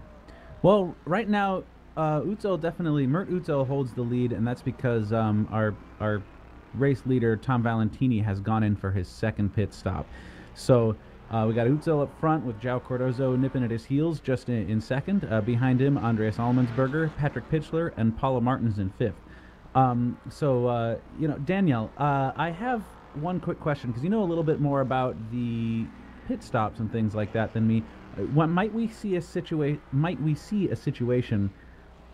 where some drivers are taking 3 or 4 stops, and some drivers might be taking 4 or 5, depending on strategy? It's pretty straightforward. I mean, it goes down nice and even, particularly in the HPD and McLaren. Since they got a stint length of around 45 minutes, they can do like three equal stops, so like 45 minutes, hour and a half, 2:15, and then go to the end on fuel quite nicely. So I'm actually sort of surprised. I mean, I know you got a little more chop and change in the McLarens, but I'm still surprised Valentini's playing the card that he has. Yeah, definitely, because I was just wondering. I mean, we're not halfway through the race, and he's taken 2 fairly short pit stops at this point. So, I mean, does that seem odd to you? Is that sort of off rhythm as far as pits go? It does seem odd, but maybe, I mean, he knows more than what we do with his fuel consumption and all that. So maybe he knows he can get to the end from here on one more stop. I mean, that's the only suggestion I have for it. Maybe he can. As I said, he knows more than we do. Yeah, that'll be really interesting to see how that pans out. Absolutely, and that's one of the fascinating things about these long races is seeing who employs what strategy and what winds up being the fastest one. Because you can have all the computers in the world, but the unpredictable nature of racing, and especially multi-class racing, it's so difficult to tell which way is going to be the fastest one to get you to the end. So, as we continue on, we are at an hour and 10 minutes into this race. Hour and 50 minutes left to go. We're not even at the halfway point, and already we've seen quite a few guys drop out. Steve Hobbs was the first one. Lap 1, Steve Hobbs was out. Jiri Mojak is out. Ramon Saez is out. Kevin O'Keefe is out. Ryan Littlemore and also Andre Martins is out. And the last car on track currently is Derek Waller, sitting in 22nd overall in the C3 class. So that's how things are shaking up. We've still got 6 HPDs. We've still got, let's see, we've got, I believe, 6 of the Corvettes still out there. And then we've got, it looks like all 10 of our C3 class are managing to still be going there, Dusty. Yeah, that's been kind of the case a lot. I'm really impressed with these guys' ability to hang it together. We've had a pretty wide spread in the C3 class, but for the most part, these guys have been showing fantastic results by the end of these very long, grueling races, as just managing to keep everything on the track, keep things together, out there grinding points. And so stuff really mixes up toward the end of the season, and we maybe see Cardozo losing a little bit of confidence and facing a little more competition toward the end of the season. That's going to start to play into that's going to come into effect big time, because the spread of points when you get back behind that first and second driver is going to even out a lot. And just a little reminder, you can contact us through social media. Get on Twitter and tweet us at GSR Channel. We try to pay attention to that and answer any questions and pay attention to any comments you might have. So send us some our way, and we will try to answer them on air. Also, make sure and follow at EnduroPro Series for all the latest information, or their Facebook channel at /EnduroPro Series, where they always have updates and various little tidbits and whatnot. So, like I said, about hour and 50 left now, hour and 47 left to go. Clock continuing to tick down. And right now we are looking at João Cardozo still sitting right behind Mert Utzel. Just right there holding position. In fact, Mert goes defensive coming up to turn 1. This is interesting. Is he closer than usual? Yeah, I mean, Cardozo has... Wow, he just had a bad entry into that corner there, allowed Cardozo to really get some time up. I mean, a few laps ago, I definitely saw a situation where Utzel got really loose and went off track, allowed Cardozo to gain. So maybe Utzel is starting to get a little, anxious, having Cardozo pushing in his rearview mirror there for so many laps in a row. Absolutely. So it looks like Cardozo is maybe hitting the point where he's thinking, okay, time to start taking some peeks, time to figure out where the kink in the armor is on this guy and see if I can slip on by. As we watch this, I want to continue to stay on this and see if anything develops here, but I want to talk about the HPDs for a moment, because Daniel, with all these bumps that we keep talking about, in the past we've seen that the HPDs are very sensitive to the aerodynamics, and obviously they don't want to hit any of the taller curves, but are any of the bumps on this track serious enough that they can actually maybe hurt the underside of the car or hurt the aero any, that it's going to slow them down? Not really. I mean, suspension-wise, these cars are very tough. The suspension can take a lot of beating. Like, you hit the curb, and it's normally the front left or the front right aero that takes the damage, not the suspension. I mean, I know with the damage mod we have here in iRacing, some rear suspension stuff happens sometimes, but that's only if you sideswipe a wall. And as you can tell, if you hit a wall here, you're normally out of the race anyway. But yeah, the cars and the suspension should be able to hold the bumps quite easily, because they are very tough. And just we just saw a huge moment there with I think that was Iker Estefania. I'm not sure if he actually touched the wall, but he was trying to squeak around the outside of João Cardozo. I don't think João knew that he was there, or at least he didn't think that he would try to come around the outside of Sunset, especially when he was inside the last thing he saw. But it hasn't broken up the battle, and you saw on the screen as Daniel was talking that just how much João Cardozo was closing up on Mert Utzel coming down Sunset Bend, and I'm pretty sure at this point that he is backing off when he gets to the end of that straightaway. He is definitely just holding position at this point with so much race left to go. This is why João Cardozo is leading this championship. He's not just an incredibly fast driver. Dusty's pointed out before that he is the complete package. He is fast, and then he is smart too. The way that he drives this car, he knows that it's not just about brute force around here. Yeah, I mean, actually, what happened there on Sunset Bend a little bit is he got real close on braking on Uzo, and he actually went a bit wide, got a little bit loose, and had to drop back a little bit. He didn't actually intend to lift there, but that said, he managed to hold it in. In regards to that passing C1 car, you're wondering if he saw him or not. I would say that he probably definitely saw him. I don't think he particularly cares. Just looking at how he deals with passing traffic, especially when he's in a heated moment, he holds his line almost every single time unless it's a very obvious pass. The guy was trying to pass outside in a contested corner. I think, if Cardozo knew that it wouldn't hurt his race, he'd have probably put him right into the wall. Now here's an interesting thing, Daniel. As I'm watching the screen with Iker Estefania, he is weaving back and forth down the front stretch. Now that's usually to warm the tires, but we've got a very warm race, a very warm evening even at 86 degrees. Is that a problem out there, you think, for these guys keeping the tires heated up? Even though it is hot, at night the track temperature does drop a bit, but I'm wondering if he's having some steering concerns or if he's hit a curb or something, because he did. I can confirm that last lap you commented how he got really close to the wall. He did hit the wall, just literally as I was saying how scraping the wall can damage the suspension of the car. But I mean, I haven't been watching it. I've mainly been watching Joel Vaz and Robert Tinsley at the front, but maybe he hit a curb and was just making sure he didn't damage the car over a curb. Well, as that was happening, we see Robert Tinsley currently on the screen right now. Manuel Sanchez did hop into the pits, and he has gotten his, I believe, second pit stop done for the day. So he should have one more, although that means if he did it at about 45 minutes in, he'd have an hour left, Brian. So can he make it an hour long in these cars?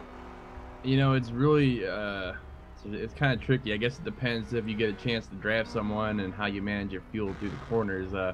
I went back and looked. I didn't see any cause for the pit stop as far as damage or spins or anything like that. So that might be a planned stop. He might be trying to stretch it for the end and try to catch a quick one on these guys up ahead. But up in front of him, it's Sven Kresmer. But we are getting something from Daniel Benefield. What have you got? Just on Manuel Sanchez, I remember Manuel Sanchez came in early. I think he's doing the reverse strategy, and that would explain why he's in this early. I see. So you think that he could be able to make it all the way to the end after his next stop? He should be able to. I mean, we saw at Watkins Glen 2 weeks ago that the cars can do just under an hour on fuel, so I reckon he should be able to make it to the end easily. All right, so Manuel is a bit off strategy from here. I don't think he's going to be able to try and catch up with Sven, but we'll have to wait and see. In the meantime, he's got Timo Weisendahl, who is currently sitting in second in the C2 class, and he is a ways behind. But he's a 900 driver, and he's been doing fairly well for himself, Brian. I don't think I've seen him really have any big run-ins. Obviously, it's not how high you finish, it's how clean you run that determines whether or not they're going to let you into the series. And Timo is, I guess, essentially the third C2 driver that we've seen absolutely doing a fantastic job.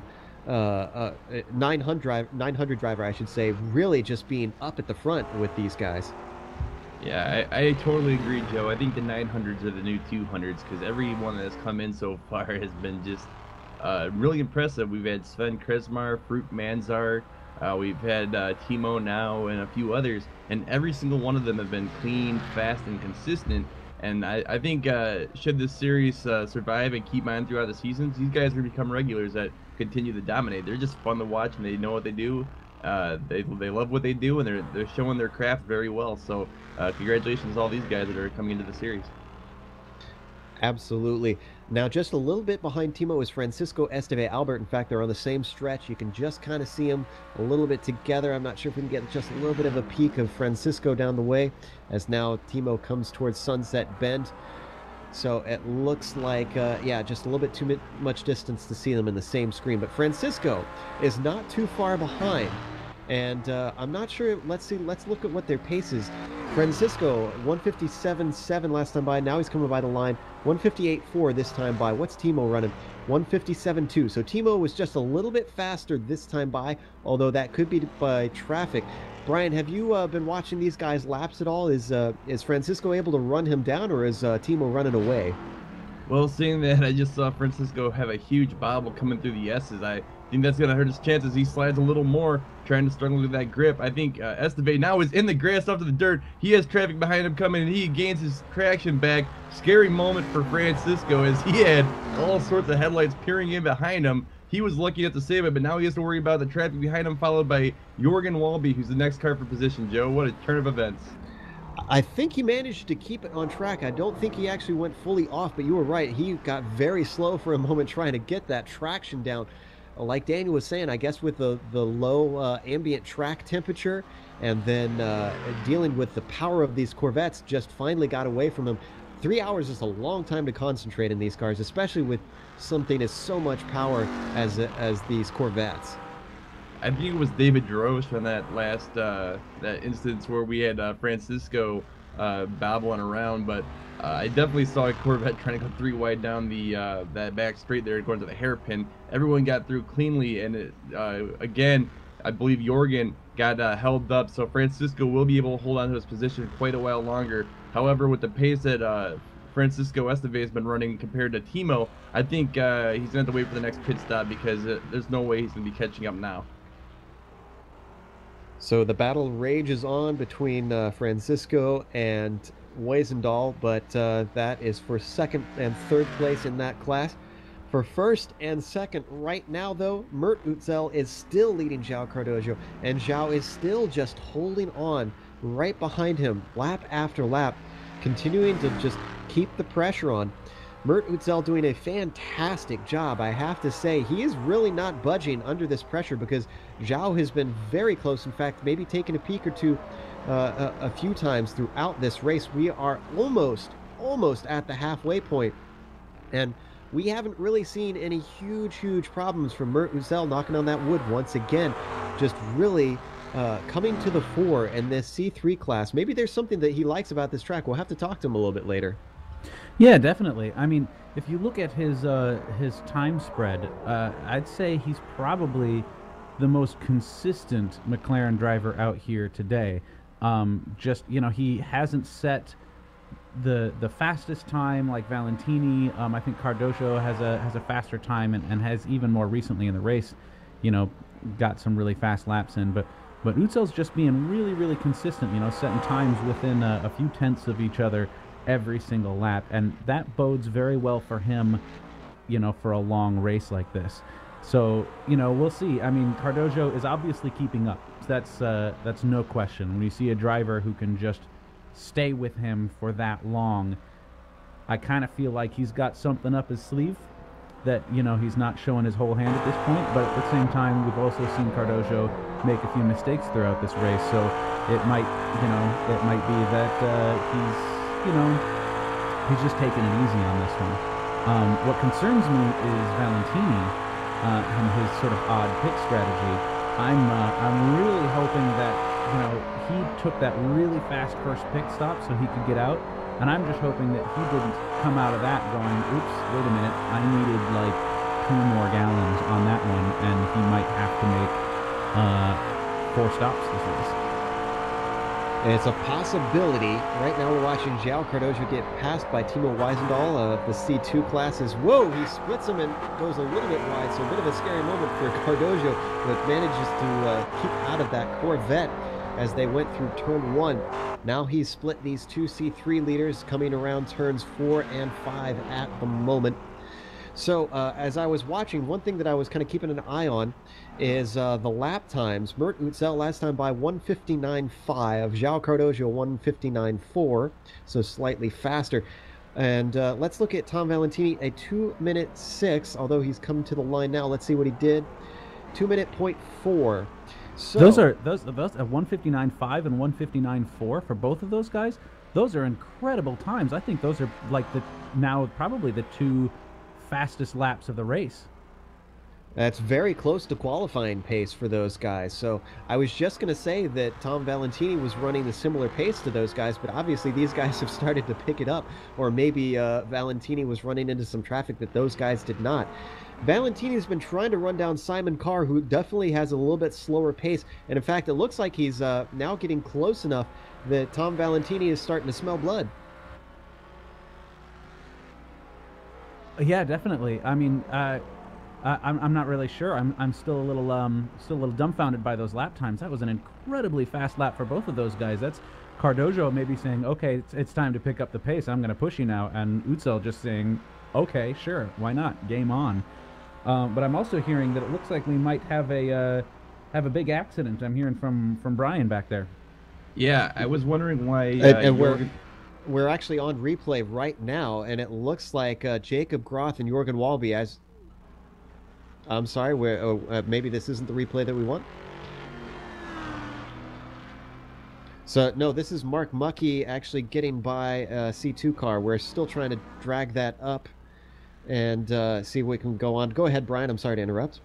Not a problem, Joe. It looked like Jorgen Wallaby went into the pits kind of prematurely. I went back and looked to see what happened. And coming into, I believe it was either Tower Corner or one of the corners in that complex, Jacob Groth got a huge run on the Corvette of Wallaby and just kind of went right into the back of him. Well, that spun Wallaby up through the track, and that took out a McLaren. I did not see who the McLaren driver was, but both drivers tried to limp it a little ways farther. Jacob Groth seems to have the lesser damage. He continued on his way, but unfortunately, Jorgen Wallaby had to go back to the pits, and he has been sitting there for quite a while. Speaking of the pit stops, though, Mert Utzel is in, and significantly, João Cardozo, Dusty, is still out. Yeah. So Cardozo had a little bit more fuel apparently, or is feeling like pushing it a little bit further. So we'll see here how much Utzel was holding up Cardozo. We might see now that for the first time Cardozo with no brake lights right in front of him, if he's going to be back in the zone and really setting some incredible laps. And I'm sorry to switch around so much, but Tom Valentini had contact with Iker Estefania. I'm not sure if we can get a replay. That was in turn 3. I was just going to check to see where exactly he was in relation to Utzel. He is in front of him, but he did make contact with another car. So Mert Utzel did get jumped. So it looks like right now, although I believe we have one more stop to go, Tom Valentini could possibly be on the faster strategy as, whoa, there's a spun HPD in front of him. That was Matthew Bragg. That Valentini, he's just having not a good time with those C1 cars at the moment. Yeah, no kidding. He's just, he had a really great strategy, I think, with that first stop, so he could get some clean air and really push some good lap times. But at this point, I'm not sure if it's going to pay off for him unless he's got a trick up his sleeve with his pit strategy. He's been running into all kinds of trouble back there. Utzel and Cardozo have been really pushing each other. I'm not sure if he's going to be able to make it back up to the front unless he's got something up his sleeve. And as you can see, João Cardozo is now in the pits along with Patrick Pitchler in front of him. And where is Tom Valentini? Because this is what we have to watch, because João Cardozo did have a chance to run a lap by himself. I'm not sure if it was enough pace. Here comes Tom Valentini down the front stretch now. You can't see it on the screen. There you go. And where is João Cardozo? He's still stationary. So Valentini, I think Valentini may have pulled a fast one on these guys, although it's not over on strategy. But he's effectively worked himself into the lead once again, as now we see João Cardozo start to exit the pits. But where is Utzel? Utzel is coming down the front stretch, and he's going to get clear past, in fact, well past. He's going to get a bunch of time on Cardozo, so he had a much faster stop or something here.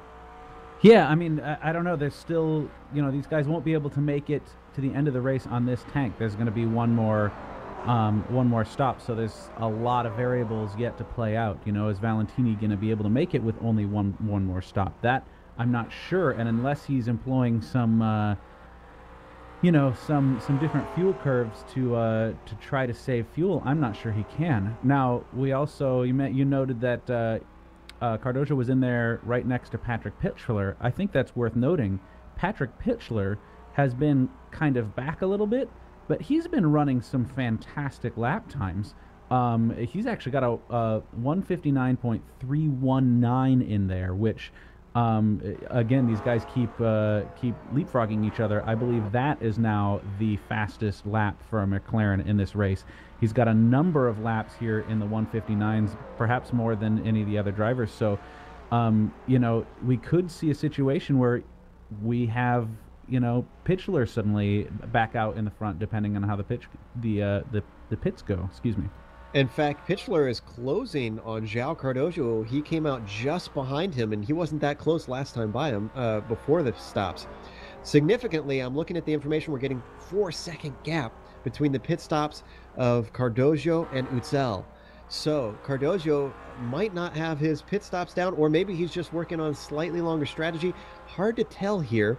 Cardoso should have been saving fuel since he was holding behind and actually lifting in a few places behind Mert Utzel for pretty much that entire stint, I believe. So it'd be odd that he would have to take a longer stop. You'd think that it would be the other way around, that Cardoso would be able to take a slightly shorter stop than Utzel. Well, unless Utzel is trying to split the stops evenly, and Cardoso had an opportunity to really max out his tank, so that the final stop of his is going to be short. So he could be shooting to just give these guys maybe a false sense of confidence at this middle point in the race where everybody's all nice and settled in and everything like that. And then when they're all making their final stops, sooner, he's just going to get out there in front, take one really short stop just to get him to the end, and, sort of slingshot past everybody in pit strategy. Well, as I look at these three, this is second, third, and fourth in the C3 class, Utzel, Cardoso, and Pitchler. Even though they've got some distance, they're all still fairly close together. And after an hour and a half into this race, over halfway through, these guys are still within what looks like at least, I'd say, about 8 to 10 seconds of each other, which is fairly close for such a distance. And it's not even over yet, so these guys still have more to go. Just behind them in fifth, Andreas Allmensberger. He's got a bit of a gap back, but Andreas, he's not doing as good as we've seen in previous races, but a top 5, and this kind of company is still nothing to scoff at. Definitely. And, it's the three pure racing guys have tended to be running really close together. This track has obviously mixed things up a little bit. With, these guys are now a lot more spread out than they tended to be. I suppose that's just Valentini really running away with everything at this point. But, we'll see. They comprise second, third, and fourth in the championship. So, it's not surprising to see all of them up at the front of the track. Absolutely. In fact, it's mostly our typical front runners, just not in the order that we're used to. So Mert Utzel, definitely the guy that if you're just joining us or just joining the series, is the one to watch, as he is the surprise of this race. Not used to seeing him this far up front. Tom Valentini finally might be able to pull one on João Cardoso, as he's been on a surge in recent races. But João Cardoso obviously not as far up as we're used to seeing him, still third place. But that just goes to show you the kind of talent this guy has, that a third place, it could be a disappointing result, although for him, since he has expressed that this is not the track that he really is that fond of, especially at night, that third place could be the best that he has hoped for, as he just gets passed by an HPD, although we're looking at, now we're looking at Mert Utzel actually on screen as he cycles around. One thing I want to do as we watch these cars, with all the different tones of these cars, the beautiful throaty of noise of those Corvettes, and the whine of these HPDs, and then the sound of that MP4. Why don't we take a moment on board one of each of these cars? Let's take a lap with Mert Utzel first here, and just listen to this car. Let's crank it up and listen to what it's like on board each of these cars around Sebring at night.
As you could hear, some awesome sounds on these cars, but we just got some information. Tom Valentini just had a spin. That is our C3 leader. Where is Mert Utzel? He's gained a lot of time, and I believe that was a self-made error. We're on the replay right now as you see Valentini. I believe this is in turn 3.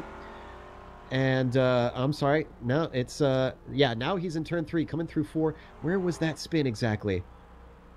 It looked like it was turn 1.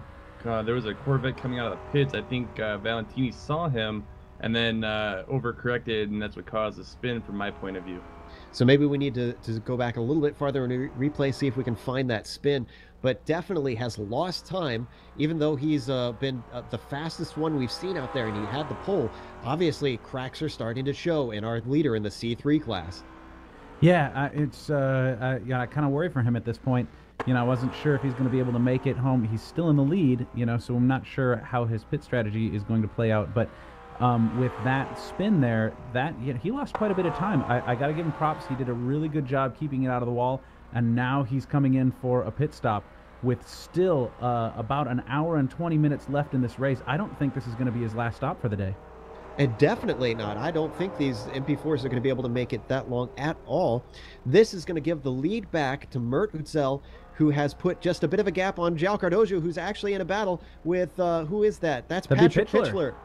Pitchler has moved himself up in a second. You and I were watching as we were listening to the cars and just commenting on about Pitchler's pace, and it looks like it is for real. Yeah, Pitchler's pace has been fantastic all race. He didn't get a very good start.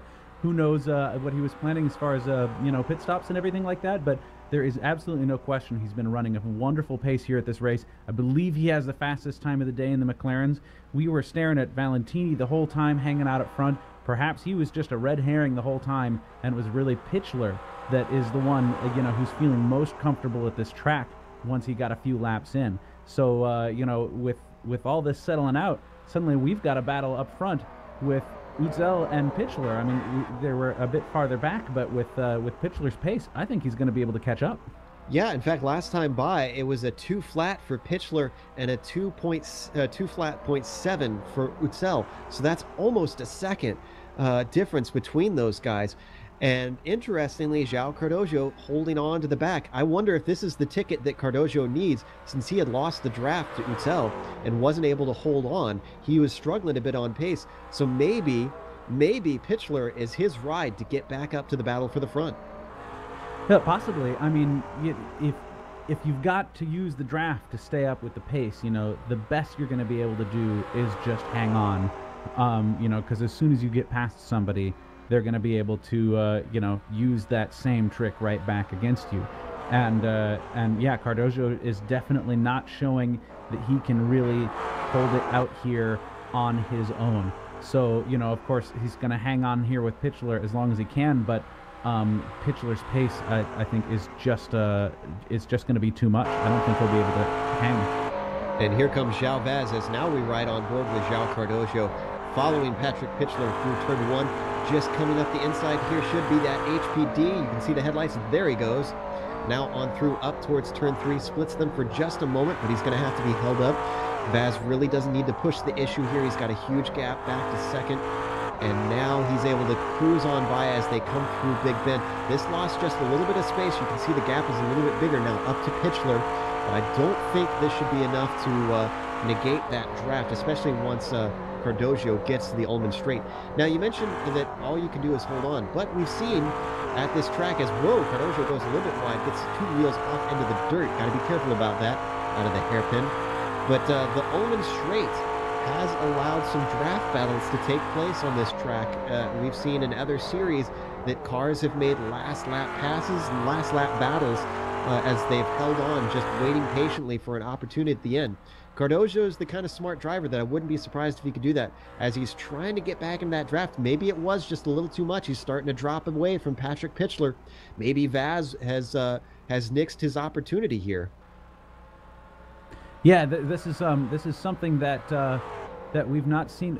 Who's that? Was that Valentini? I didn't see, actually. I was looking away Valentini, it looks like he had another spin, and he's dropped back. Let's see if we can get a replay of that And I'm seeing it now on my personal replay here. It looks like, yeah, now we're going to pull it up. This was by himself, and this was in Bishop. This is an unusual place to spin. I'm not sure what could cause him to spin there, because that's, even though it's a very fast left-hander, you can see him now with Utzel actually right behind him, I think that was. I'm not sure what caused that. That was all by himself. There's not really terribly bumpy through there. Dusty, what are your thoughts? Don't know. I mean, that's his second spin in a fairly short period of time, so I'm sure he's probably a little bit unsettled. Maybe had a little extra heat in his tires from the first one that he hasn't able to get shed off. It can sometimes be a little tricky as far as the parts that get you a little unsettled. If there's a little bit of a left-right there, maybe he just lifted on the throttle in the wrong part or something like that, or was getting a little tired and didn't counter steer quite as fast as he normally would, and there he goes. He has another bobble and goes out into the dirt. Something's up with Valentini right now. I don't think he's gotten any collisions or anything like that, so it might just be fatigue setting in. Now remember, he did have possibly, we never confirmed it, but it looked like he might have had contact with Iker Estefania some time ago. So I wonder if, because it was his left front when I saw it, that it just barely touched. And it can happen that even if it's not a hard hit, you can maybe damage the suspension if you just clip it just right. I wonder if that's what happened here that's causing him to spin so much. Possibly. I mean, I'm also looking on my screen. He's got a little bit of a dent on his rear bumper as well, so he might have had somebody come up and give him a little love tap. And yeah, like you were saying, if say you get a little bit of a nudge and it just misaligns your suspension a little bit, doesn't necessarily damage, just things slip out of alignment.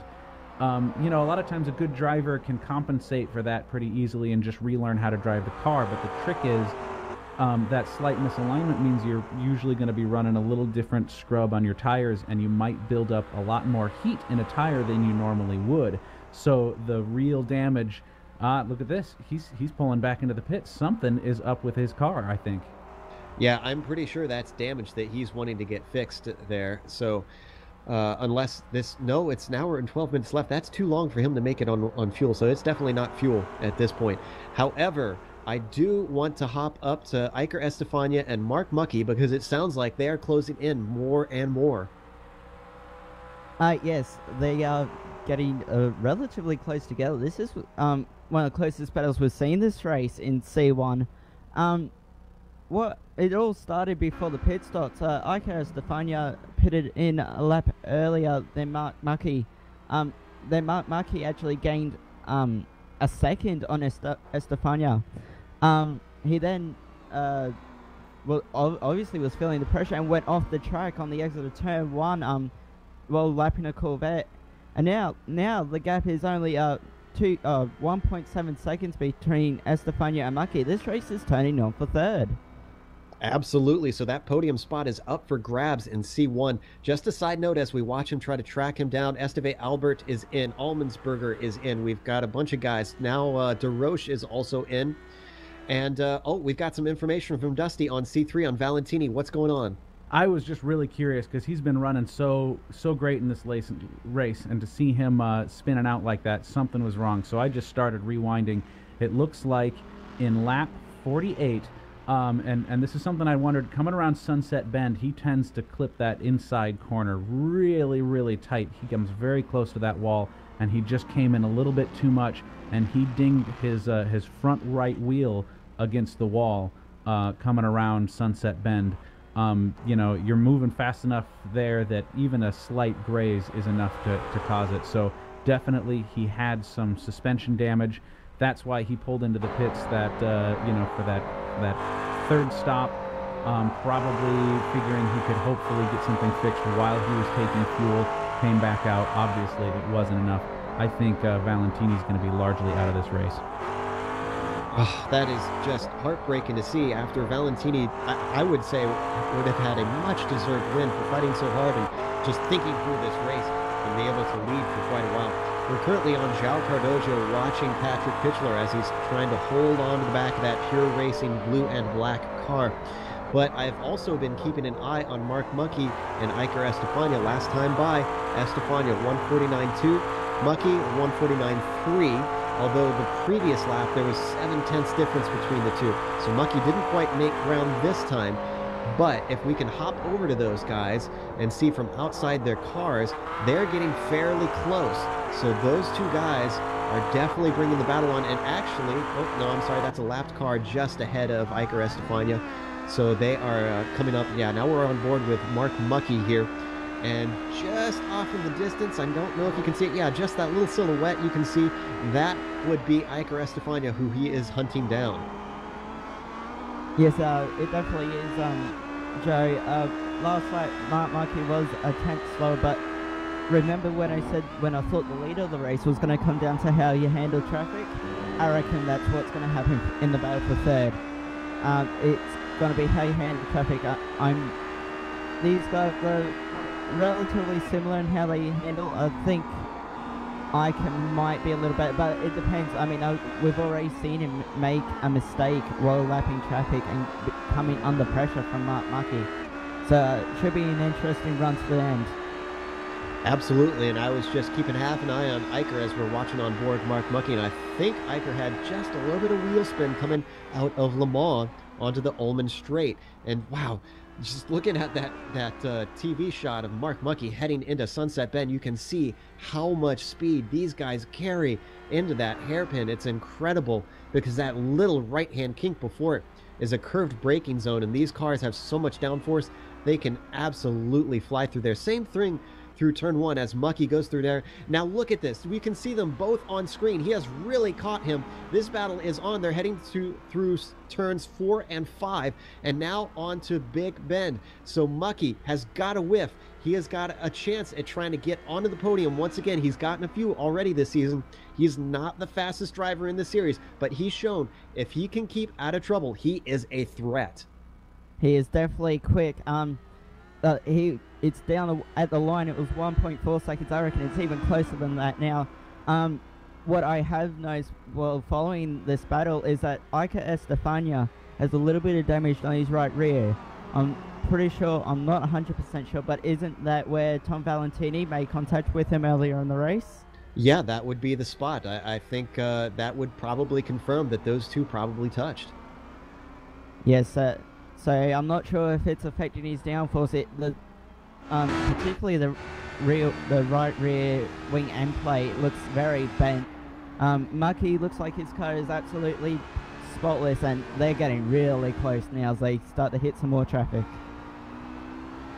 So, and whoa, it looks like Iker actually went fully off, or not fully off, but at least 2 wheels into the dirt, but it wasn't enough, and now they're coming up to lap what looks like a C3 car as they're getting up very close. Oh, this is going to be close moments just into the braking zone, and Mucky decides to try and dive through to hold on. He's smelling blood. He really wants to hold on to this to the C1 car of Iker Estefania to try and get himself that third. He's still got a lot of race to go. We've got over an hour left, an hour and 6 minutes on the clock, you can see right now. So he's going to get his opportunities. This is where he's got to be patient. Oh, sorry to cut in, Joe, but I thought huge, yeah, very much. Mucky was going to get by him then. I think that was Sven Kramer. I'm not 100% sure though, but Iker really got held up, and Mark Mucky just had nowhere to go. And if he had somewhere to go, I reckon that might have been the pass for third. These guys are very close, so they're coming up on.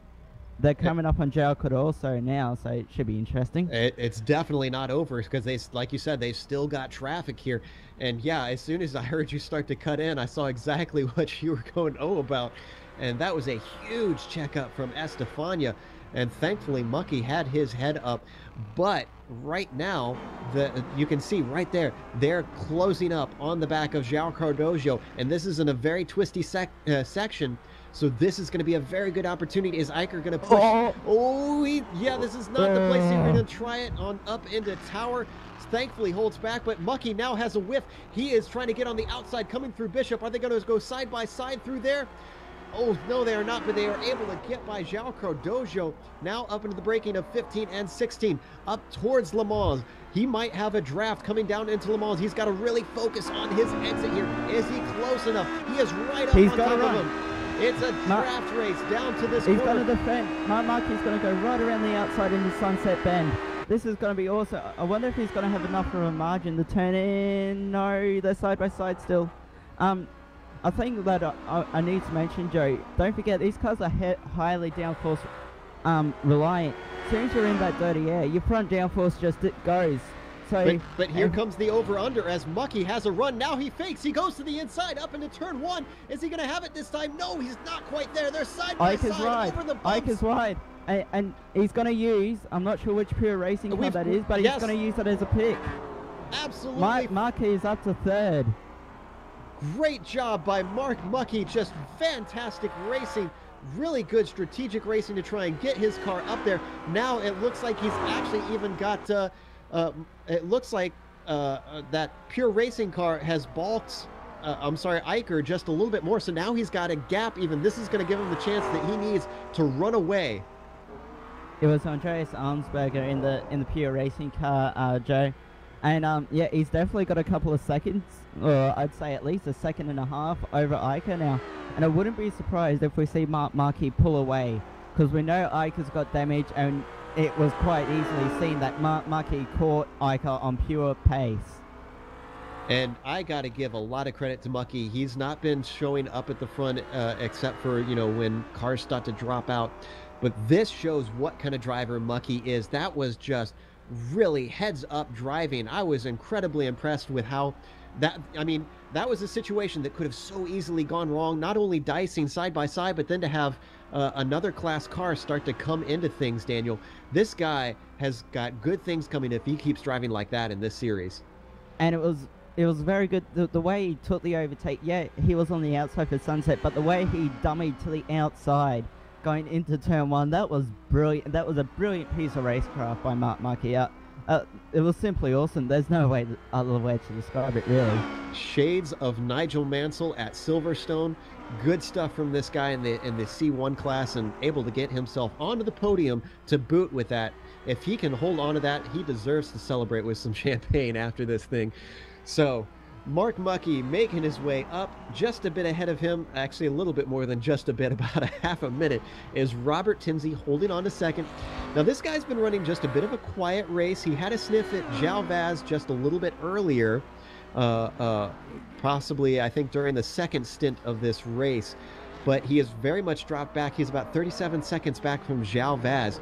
But Robert Tinsey has been doing a good job. He's a 900 driver.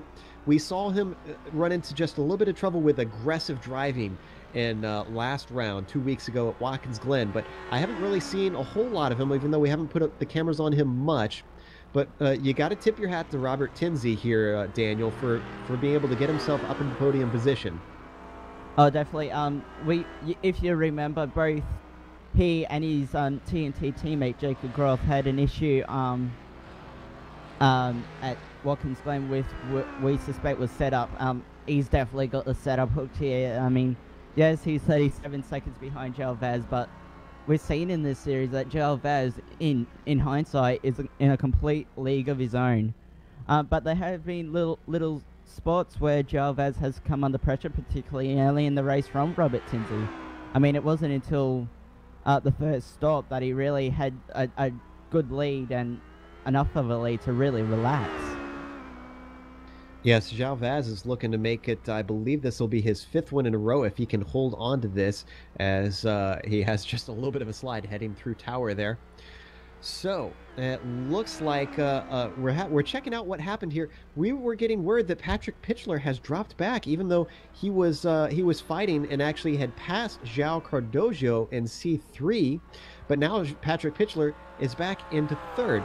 Unfortunately, we had some technical problems with Dusty Peterson, so he's trying to go back and see what he can find. We're even trying to sick Brian Corwin, who's having a bit of a quiet day in the Corvettes, unfortunately. See if we can figure out what happened to Patrick Pitchler. No idea, Joe, but I mean, as you said, Dusty's going to be coming back soon. I think he did have some information for us, but unfortunately his screen shut down on him, so he's working on that whole thing. Right now, I'm watching Sven Krizmar. He's off in no man's land by himself, watching the HPDs in front of him battle it out. This has been a pretty quiet race for the C2 field, but it's been a good race nonetheless. Yes, and Sven just really, I mean, gosh, this will be 3 in a row if he holds on to it. But, you know, we saw, we saw 2 weeks ago at Watkins Glen, we thought that this thing would be wrapped up. I can't remember who it was exactly. I know Andre Martins at one point had a possibility of winning, and then Manzo, I think it was. Yes, it was. He had technical problems. Now I remember. Poor brain starting to work on me with all that's going on in the 3 hours of this race. Yeah, Farouk Manzar was looking at getting himself a second win, and then technical problems took it away from him. Then, in the same moment, we thought, oh, Andre Martins could pick it up. Then he ran into a car that spun. Then it looked like Sven Krizmar, and Sven was finally the one to take it home. So Sven Krizmar has to hope that we don't have a repeat of 2 weeks ago, that he can just hold on to this thing. And it's been dark. It's been very crazy early on, but everybody started to settle down. But, you know, things are going to get a little bit more tense. Guys are going to get a little bit more antsy to make up positions. As speak of the devil, there goes the spinning car, and that's Mert Utzel, who's our leader in the C3 class. Where's João Cardoso? João Cardoso is closing up on him very quickly. Mert Utzel losing some time, but he's got the car going. And, tense moments for Mert Utzel, who is able to get the car back on track, but he hasn't lost the lead. Yeah, that was too bad for Mert, because that's one of the fastest parts of the track, especially if you get a good run out of that turn before the long straight on the backside. Not a good place to lose time. If you lose a little bit of time like that in the trickier, more windy parts of the track, you might be able to pull it off and hold a little bit of a lead, but that is the worst possible place to have a spin on the track at Sebring, Joe. And we're getting word from Daniel Benefield that you got some information on C1? Yeah, well, we knew that Mark had pace catching Iker Stefano and passing him quite spectacularly, to be honest. But he's not stopping. He's now cutting into Robert Tinsley. Last lap, it was 3 tenths faster. It's 27.4 seconds between them with just under an hour to go. I'm not sure if he can do it, but he's going to give it a go. Yeah, he's going to have to hope for some mistakes or some bad traffic for Tinsey, as actually Tinsey is heading by a C2 car right now, although we're looking at Mark Muckey on the screen. It's not impossible, like you said. And as we just saw, I know I keep saying it, but we can't stress this enough in this type of racing, that you really just don't know what's going to happen. You've got to keep pushing. You've got to focus forward, because the guy in front of you could run into some trouble. And if he spins, that 10-second gap could suddenly become a 2-second gap. And those 2 seconds that you lost, as Mark Muckey just goes off 2 wheels on the dirt, he's got to be careful about that. I think that was 4 wheels actually at one point, Joe. It was very wide. So yeah, he's got to be careful. In fact, he just got it loose coming out of turn 5 as well. So he's got to push, but he can't overdrive the car. Absolutely. And you know, that goes to illustrate my point that every little mistake is going to count. Even though it's a 3-hour race, you think, oh man, the gaps are going to be huge by then, but you just don't know if something's going to happen to close it up. And if you're down to 1 second in that last lap, and you know you had an off, you know, somewhere down the line that cost you that 1 second, that could be that thing that you're hitting your head after the race going, oh man, I could have had one more position if it weren't for that one mistake. So these guys have really got to minimize, as we watch Mert Utzel try to do just that after his half spin coming through Sunset's Bend.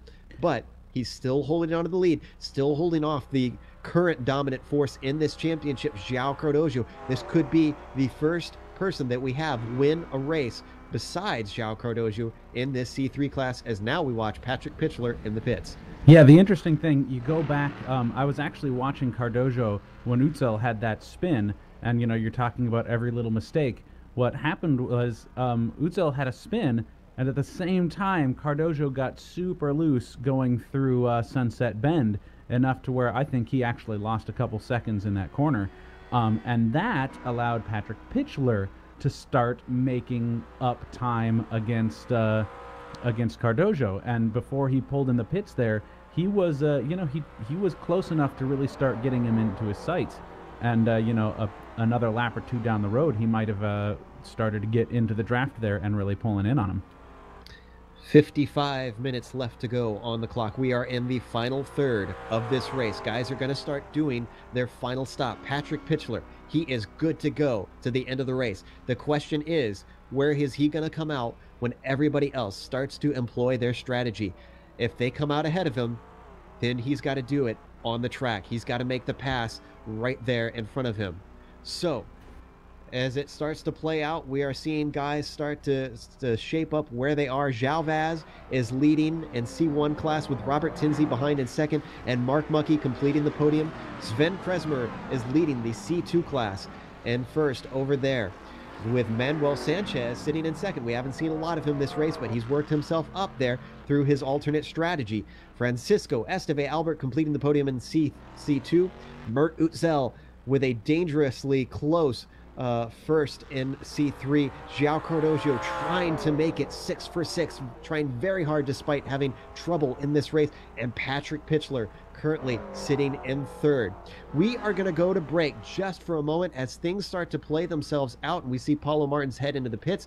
We're going to come back after a moment and see you to the end of this race for the final third.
Welcome back to Sebring International Raceway, where we're watching round 6 in the EnduroPro series, and this one, despite it being a whole 3 hours long, has been a thriller nearly the entire race.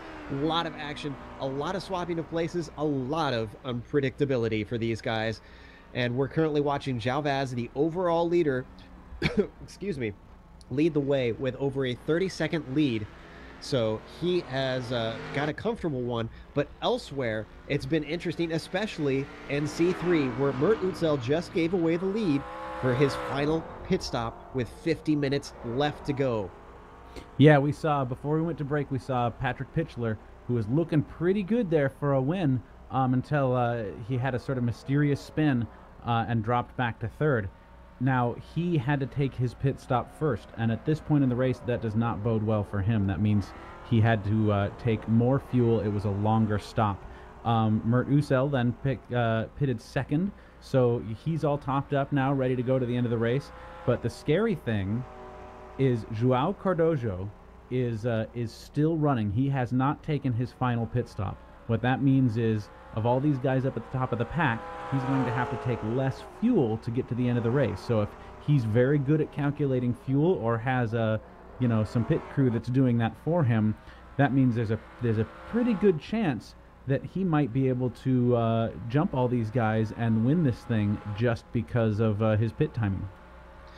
Well, we have some confirmation from earlier, Dusty. We were wondering about where the damage on Tom Valentini came from, and you called it right. He says he hit the wall, I'm sorry, actually it was maybe just a little bit different. He says he hit the wall in the last corner and his suspension broke.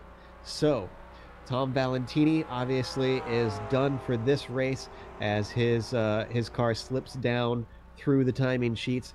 Speaking of cars that are out, just a reminder, Steve Hobbs is out, first car to go today.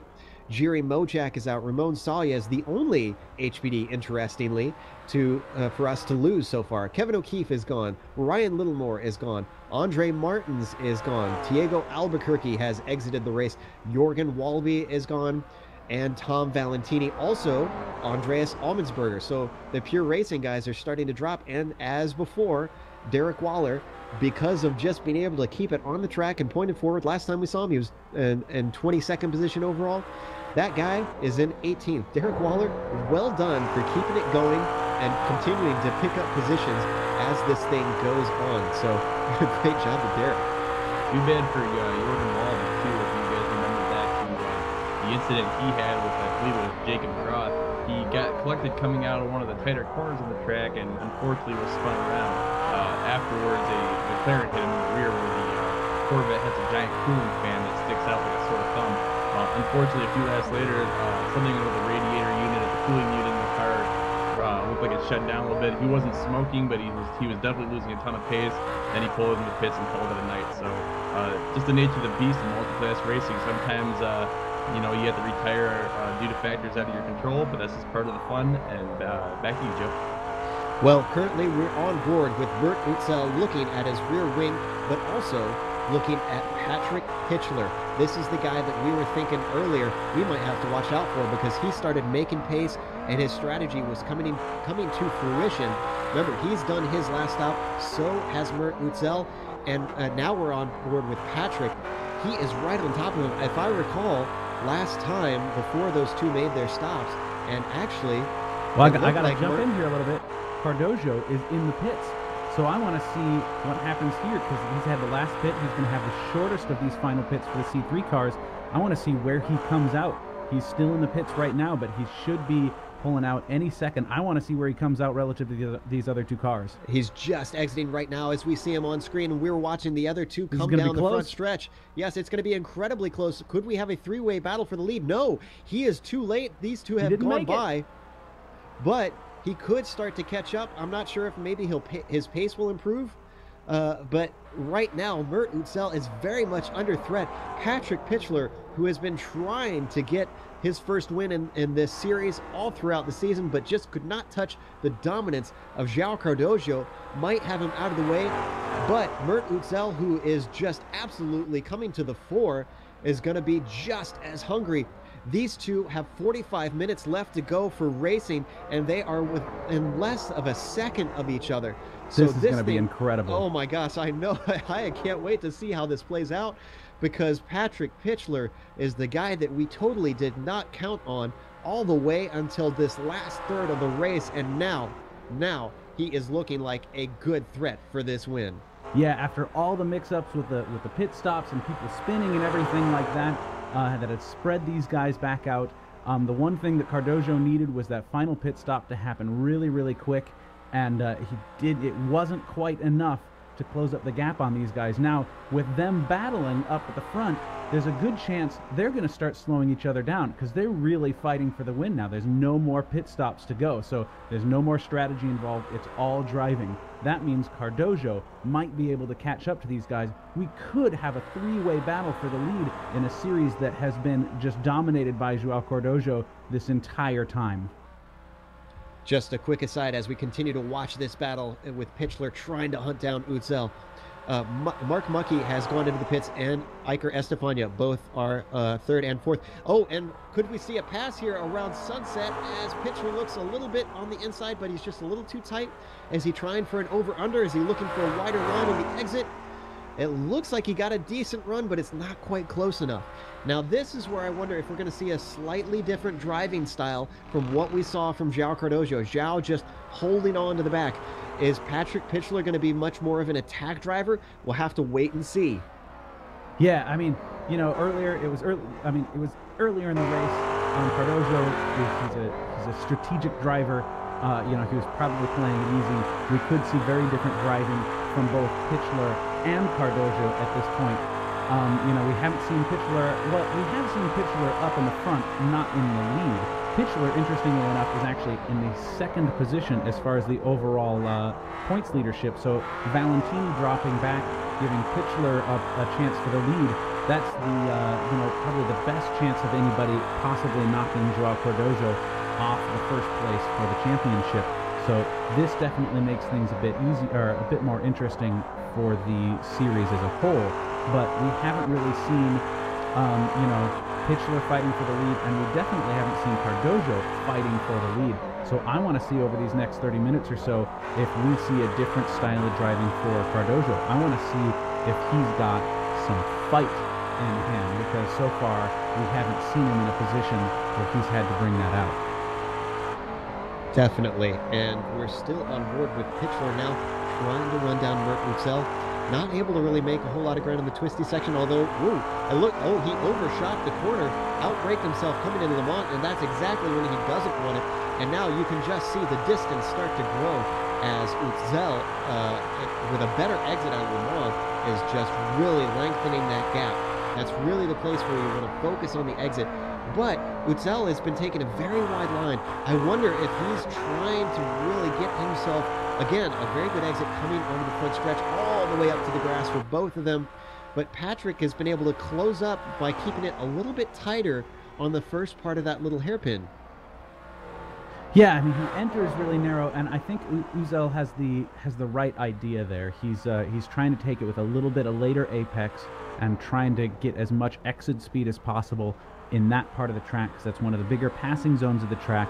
He knows that, you know, if he might have an over-under there, if he tries to bomb it in and take a defensive line entering the corner, he might lose too much coming out the back and give a chance for a pass coming out the back straight. I think his wide line there is well thought out, and so far it's been working. Right now they're coming up to the lap traffic of Cedric Finzak, so they should be able to dispense with him pretty quickly. Hopefully Cedric behaves and obeys the blue flags here. Obviously they are not obligated to jump out of the way. They simply have to keep a predictable line, and it's up to them to lap him. And this is a bad spot for them to catch him, though. Through this twisty bit coming up the tower, you really don't want to try to sneak on the inside of tower unless you get the guy really cooperating. And now you can see Pitchler right on top of him, and now they've got a C1 car coming up on the back of them, so we could have a big problem here with lap traffic coming both ways for these guys. Now they're able to get by Finzak, and now we've got Iker Estefania, who we're riding with, coming up behind him.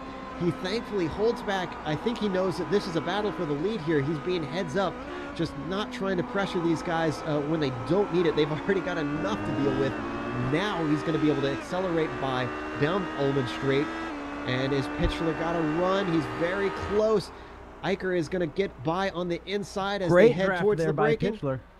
And Pitchler is looking on the inside. Oh, and he's going to be able to get past as Utzel goes very wide. Is he going to be able to get the over-under that we were talking about? He's going to have to really get the power down as they come onto the front stretch. There they go. It's a drag race now. He's got a little bit of run, but I don't think it's enough, Dusty. Yeah, definitely not enough. He's looking to the inside. He's going to get it under braking. He's coming in inside. He doesn't quite have it, I don't think. He had a good entry, but he doesn't have the exit. And this is a section of the track that you just cannot pass in. Oh, and they've got another HPD trying to come by, and I believe that is Tinsey, but it looks like he's going to wait, and it's not over yet as Utzel is trying to hold on to the back of the Pitchler. This is for the lead in the C3 class with 39 minutes left to go. P1 and P2 under threat. Now we've got Tinsey able to sneak on by. And it looks like, I don't think he's close enough. It looks like he's starting to lose it. He's got to really hold touch. And, I think Pitchler was balked just a little bit coming through that hairpin by that C1 car. But once the again, McLarens are definitely just a little bit faster in that really tight corner there.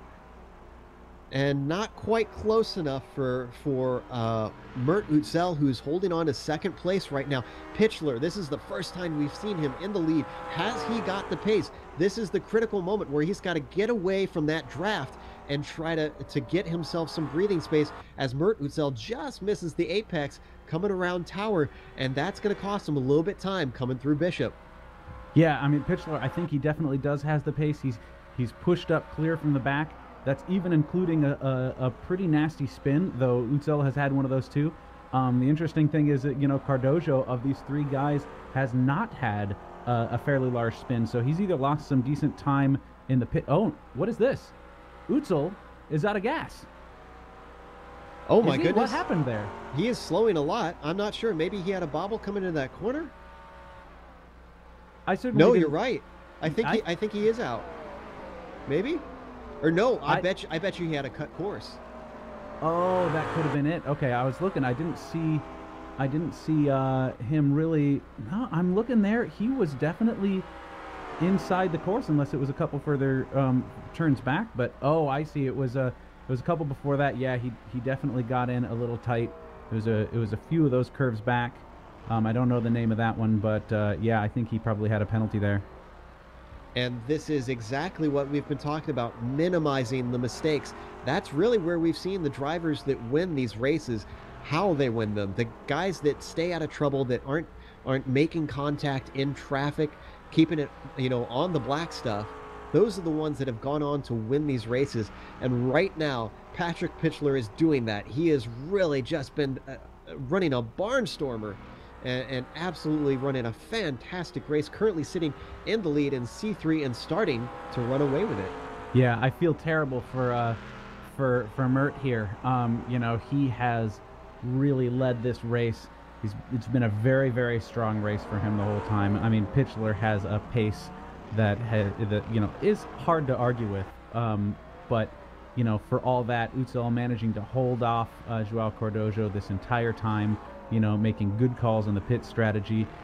I mean, it sucks to see him drop back for something like that. We definitely have some time left on this race, so anything could happen at this point. We've seen both of these guys have some bad spins, so something like that could still happen. You never know. Utzel could still have a chance at the beginning, or Cardozo could have a chance for second. Yeah. Speaking of which, I don't know if we want to get a replay of this. Pitchler had a hairy moment coming up towards Le Mans. Almost did the same thing himself about cutting the course, and was barely keeping it together because he was riding on top of the curb, which is, you got to be very careful through there with the way that curb juts up, and the car could bottom out on it, really just absolutely sending you a spin with nothing that you can do. So he's able to keep it going. I don't think he got too much damage riding on top of that curb. You can see him on screen now continuing to lead, and Utzel is still a fair ways back. So Patrick Pitchler in the lead. Mert Utzel, after running such a good race so far, down into second. Joao Cardozo in unusual territory, sitting in third. Paulo Martins in fourth, and Simon Carr, who we haven't talked a whole lot about, is sitting in fifth in the C3 class. Yeah, and actually Cardozo, because of that little bit of slowdown that Utzel had, Cardozo now, has Utzel back in his sights to a certain extent. So, if he can make pretty good use of traffic here, we could see a battle here upcoming pretty soon. It's great to see some different drivers up there in the top 5 that haven't made it. That's just one of the things that I love about this track, especially driving at night. It really mixes things up a lot. We see different things, and I love that about racing. I love the variety, how each track is so much different than the last. And one thing about Mert and Zhao, though, remember that Mert was kind of had the pace on Zhao before, so I'll be curious to see if maybe late in the race Zhao can do a little bit better. Maybe he can pick things up. You never know. Maybe he likes the tires a little bit more worn in. We'll have to see and keep an eye on things. But if you can't catch him, I think that'll be still a fantastic result for Mert. Again, I wish I could try and pull up some stats here and figure out where exactly Mert has been finishing. I don't think he even has a podium yet so far, if I'm recalling correctly. So this will be a really good result for him if he can just hold on to the end. We've got 33 minutes left to go. 3-hour race, and we are down into the final 6th of it here in just a moment. So these guys have just a little bit longer. Their butts are probably getting sore in that car, Brian. Yeah, I mean, it's the one thing that people don't think about when it comes to sim racing is in real life, you get the G-forces on your body, you get the bumps and the muscle pain from just holding onto the wheel of the whole race. But in sim racing, you get to deal with some of that stuff too. If you have poorly laid out wheels and pedals that aren't aligned properly, if your seats not padded correctly, you could really walk away with some numb legs or some lack of feeling in your arms, especially your elbows. So definitely it's hard on your body too if you don't have everything properly fitted, just like it would be in a real life car, Joe. So we're getting word that Utzel only ran at, or at least he only got points at Daytona and Watkins Glen. He didn't get points anywhere else, so this will be really a huge boon for him. And we got word that Iker Estefania had an off at Cunningham. Yes, it looked like, Joe, that he outbraked himself, I guess. And what he tried to do when he realized that he outbraked himself, he tried to turn in and hit the curb, and he didn't reach the wall though, so I'm not sure if there's any damage on the car. It doesn't seem to be. He's running behind Robert Tinsey right now, and the car looks fine, other than the damage we mentioned earlier after he made contact with Tom Valentini on the right rear. Well, I have to break it, Joe. It looks like Timo Winsdenhall on lap 74 spun himself into the tire walls. Manuel Sanchez was trying to find a way by. I don't know if the two were related because I caught it out of the corner of my eye, and I'm getting a replay now. It looks like he's coming around the corner. He gets a little bit of the curb and just loses control. His car snaps left and right, and he slowly goes into the grass right at the tire wall. It doesn't look like his car's too damaged, but that's going to definitely cost him some time. And Sanchez is actually past Timo, so Sanchez has moved himself up into the 3rd position, which is exactly what he needs right now. Let me look at the points real quick and see where we are on that, because I know Sanchez is the points leader. Stefan Oegaard in 2nd, Andre Martins, David DeRoche. So yeah, he is the only one of these top guys, because Francisco Esteve Albert is not featuring in the top 5 in points. So, in fact, David DeRoche, currently sitting in 5th, is the only other guy of all of these guys up in the top 5 in C2 to really feature.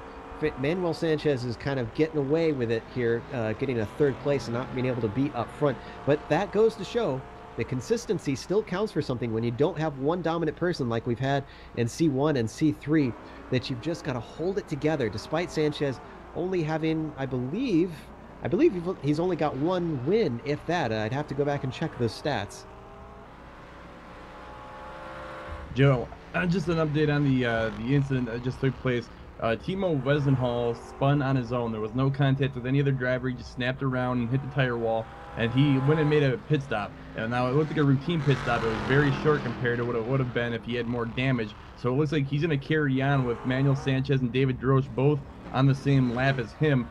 They're all currently 7 down from the overall leader, with Francisco Albert a lap ahead and Sven on lap 5 or -5 from the overall lead. So we still have a chance to see a battle winding out here at the end of the race. Unfortunately, Timo did lose a lot of time, but he's still going to be able to finish.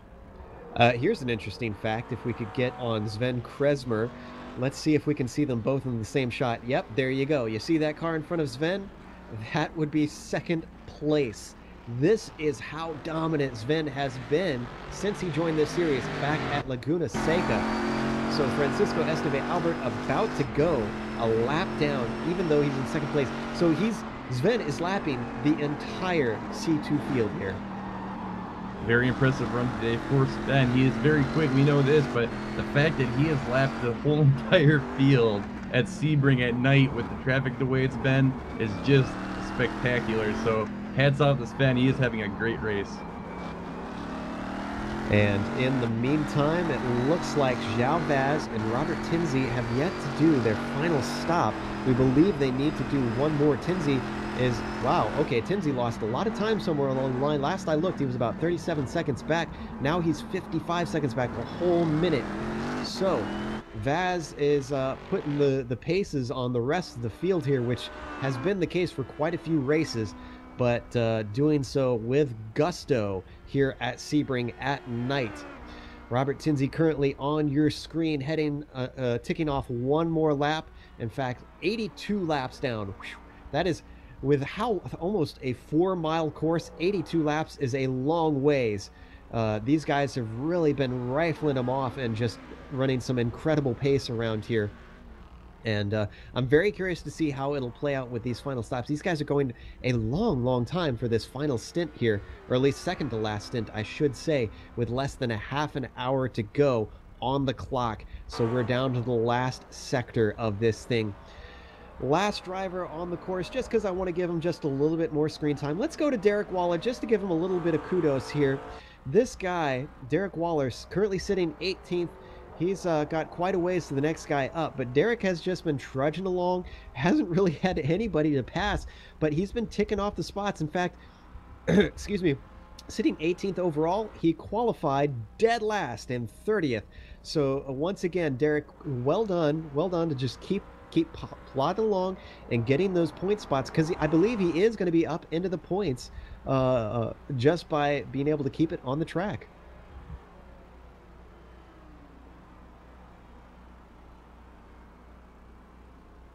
Joe, we have Vaz, our overall NC1 leader, in the pit lane now, just taking fuel and tyres. Shouldn't be full fuel though, so he should be out shortly. So Vaz taking his stop. Robert Tinsley is on the backstretch. I'm actually curious to see if Vaz can go without having to relinquish the lead, and he will. He's taking off right now, heading towards the pit exit. Now he's able to accelerate away, and Tinsley is only coming past the start-finish line just now. So Vaz didn't even have to relinquish the lead. He is that safe as he comes up to, who is that ahead of him? That is Derek Waller. So it looks like that he is very much securely in the lead. He's going to have some significant trouble to lose this one.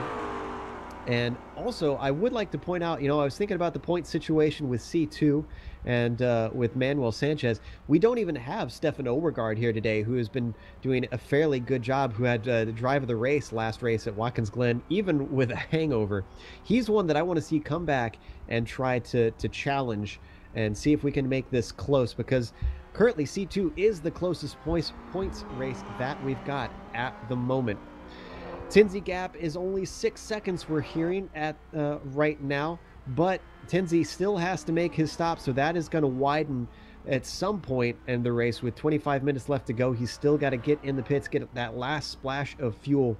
Now, with the tires, with how bumpy this is and so many fast corners, Dan, what did the tires act like over a stint with these cars? I mean, did they tend to wear out, or with these being cars set up for endurance, do they tend to really just keep going and going on you?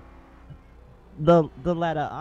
I find that over a stint, the tires don't go off that much. I mean, you can feel it a little bit in low-speed corners, just applying the power on out of the corners, but other than that, you can't really feel it, simply because they're so downforce reliant cars. Oh no, I gotta jump in. I'm sorry, Dan. Our leader in the C3 class, Patrick Pitchler, he's in the pits.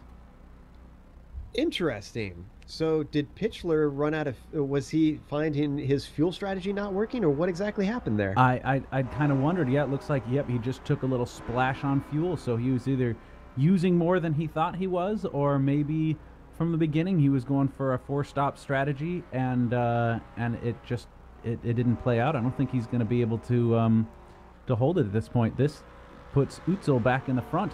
That is, of course, unless he needs another pit too. I don't even know at this point. We're hearing that there was a 24-second stop. I'm not sure if that was for Pitchler or someone else. Let's see if we can get some information on that. But yeah, Mert Utzel, once we, like we keep saying, it ain't over till it's over. And Mert Utzel back into the lead, swinging back his way. João Cardojo, though, he could still be hungry to try and make it 6 for 6 and at least solidify that he'll tie for the win, because with it being 12 races, well, I guess there's the drop weeks to take into account, so I'm not sure how that is going to affect how that works. But regardless, Mert Utzel, looking to be the first person to win besides João Cardojo, is looking handy now. Can he make it on fuel? This is something we didn't expect with these C3 cars, is whether the fuel strategy is going to work for them like they wanted. Yeah, now, like, Pitchler was definitely the first of these three to pit, so he had the longest stint. Now, Utzel and Cardojo also pit fairly soon after in that order. So how much time do we have left on this race? It looks like about, is that, about 30 minutes perhaps? 23 minutes left to go. 23 minutes left to go. So, man, I don't know. I don't have the timing, from how long it was from that last pit. Is there potentially a chance that both of these guys also still need to have a final splash up?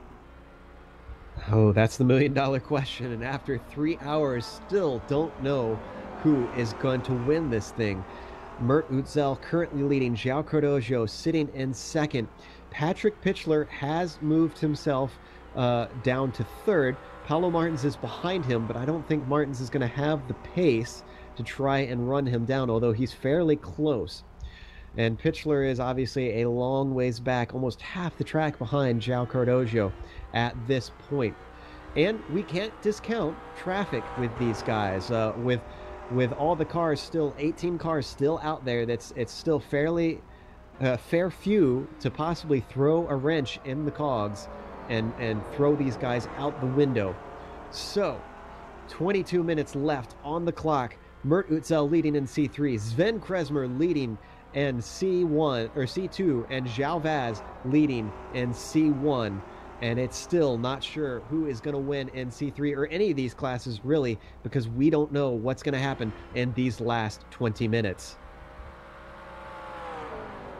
Yeah, I'm also looking. I'm looking back at Cardojo's last couple laps, and he's lost a couple seconds on both of them. Now that could just be traffic.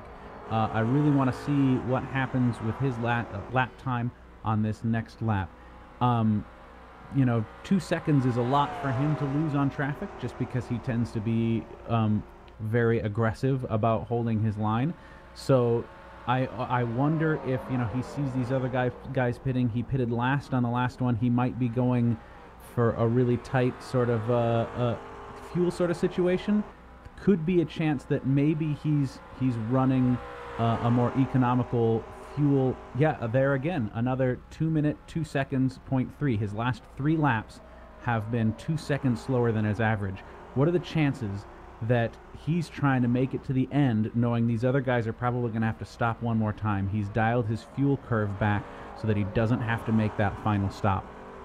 Guys, could it be possible that we miscalculated the fuel stops? Because I just saw Sven Kresmer come in, and he's going to come back out now in front of everybody still, but I was not expecting him to get one more stop in from the Corvettes. I was thinking the same thing, because I saw him duck in, and I have to agree. It's although Sven, I think he can get away with that extra stop, because he's still got half a lap back to Sven Kresmer, or I'm sorry, back to Francisco Esteve Albert. So Kresmer is pretty safe even with that. I think he's covered the gap. But that's really fascinating, Dusty, with João Cardojo starting to run that slower pace. And the interesting thing with Utzel, I wonder if he's just trying to run as long as he can, because one of the interesting things with Patrick Pitchler stopping early, he still doesn't know quite as accurately. I mean, you can still get a good idea with the pace that you've run of how much fuel you're going to need, but when you get down to 2 or 3 laps, you can be that much more accurate on knowing I need 3.1 gallons or 2.4 or whatever it needs to be to make it right to the end, to just cut it down to the end there. So I wonder if Mert Utzel is thinking, I'm not going to make it, but I'm going to stretch this as long as I can go, stop in as short as I can, and try to rush back out and beat Cardozo. Yeah, definitely. I mean, that's his best chance right now. The less time he can spend in the pits, the better. And I don't really know what the ratio is as far as running a little bit slower to try to save a little gas versus the time that you pick up in the pits to do that. I think that's only real. That's really only going to get you something if it saves you from having to stop in the pits entirely.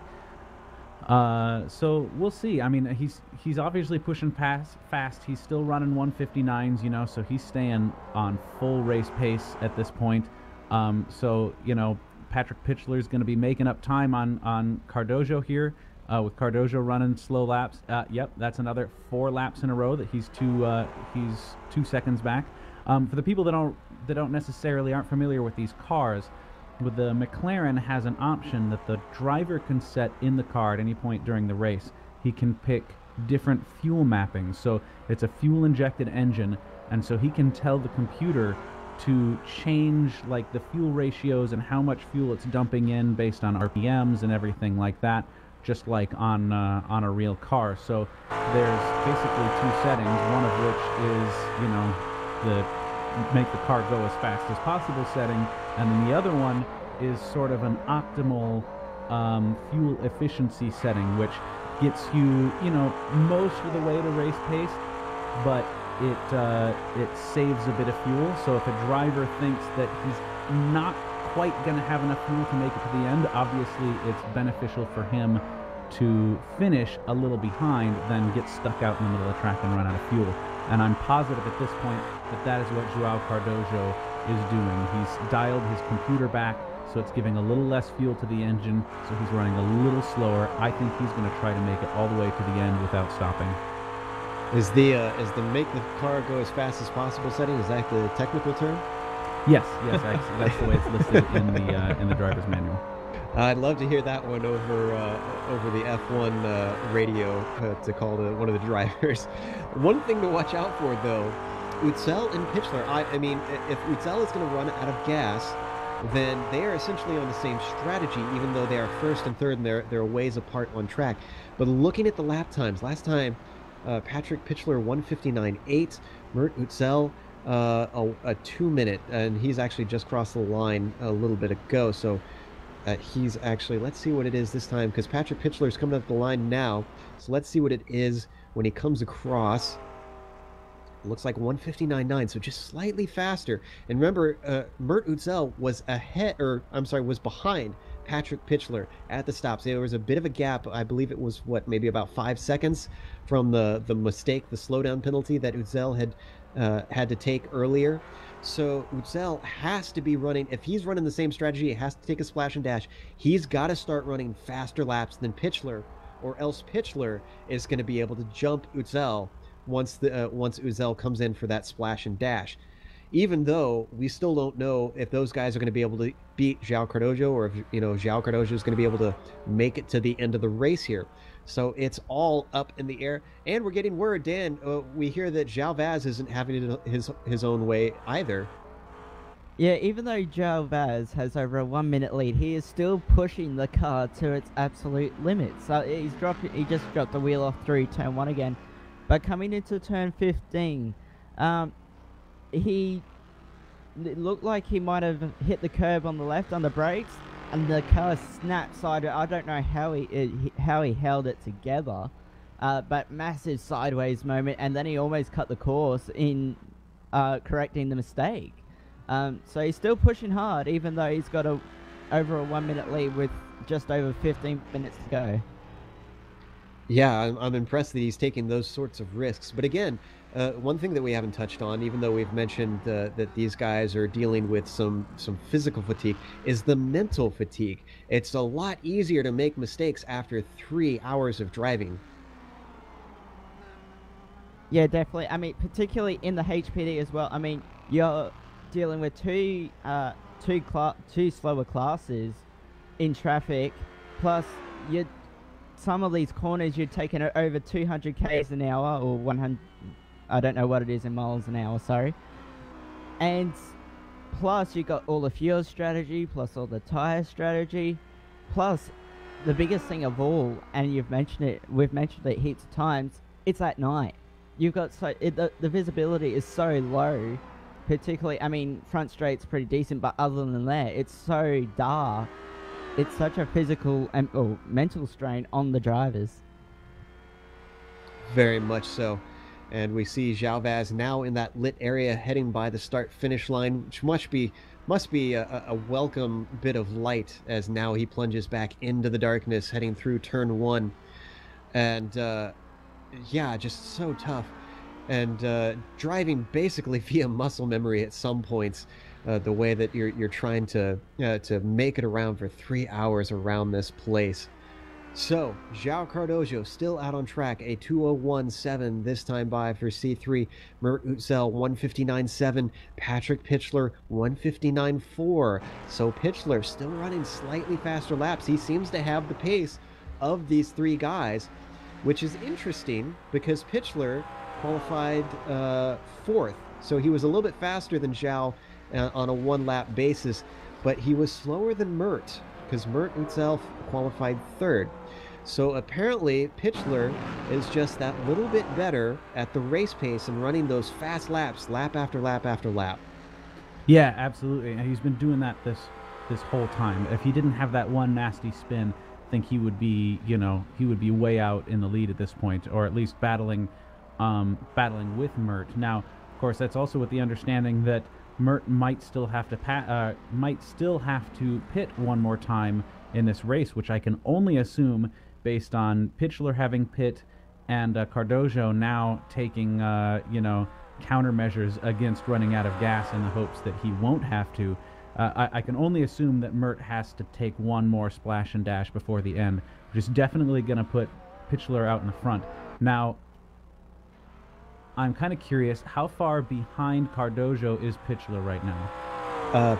It's less than half a lap. I know that, which is about what we've seen takes for a pit stop, but that's a longer pit stop.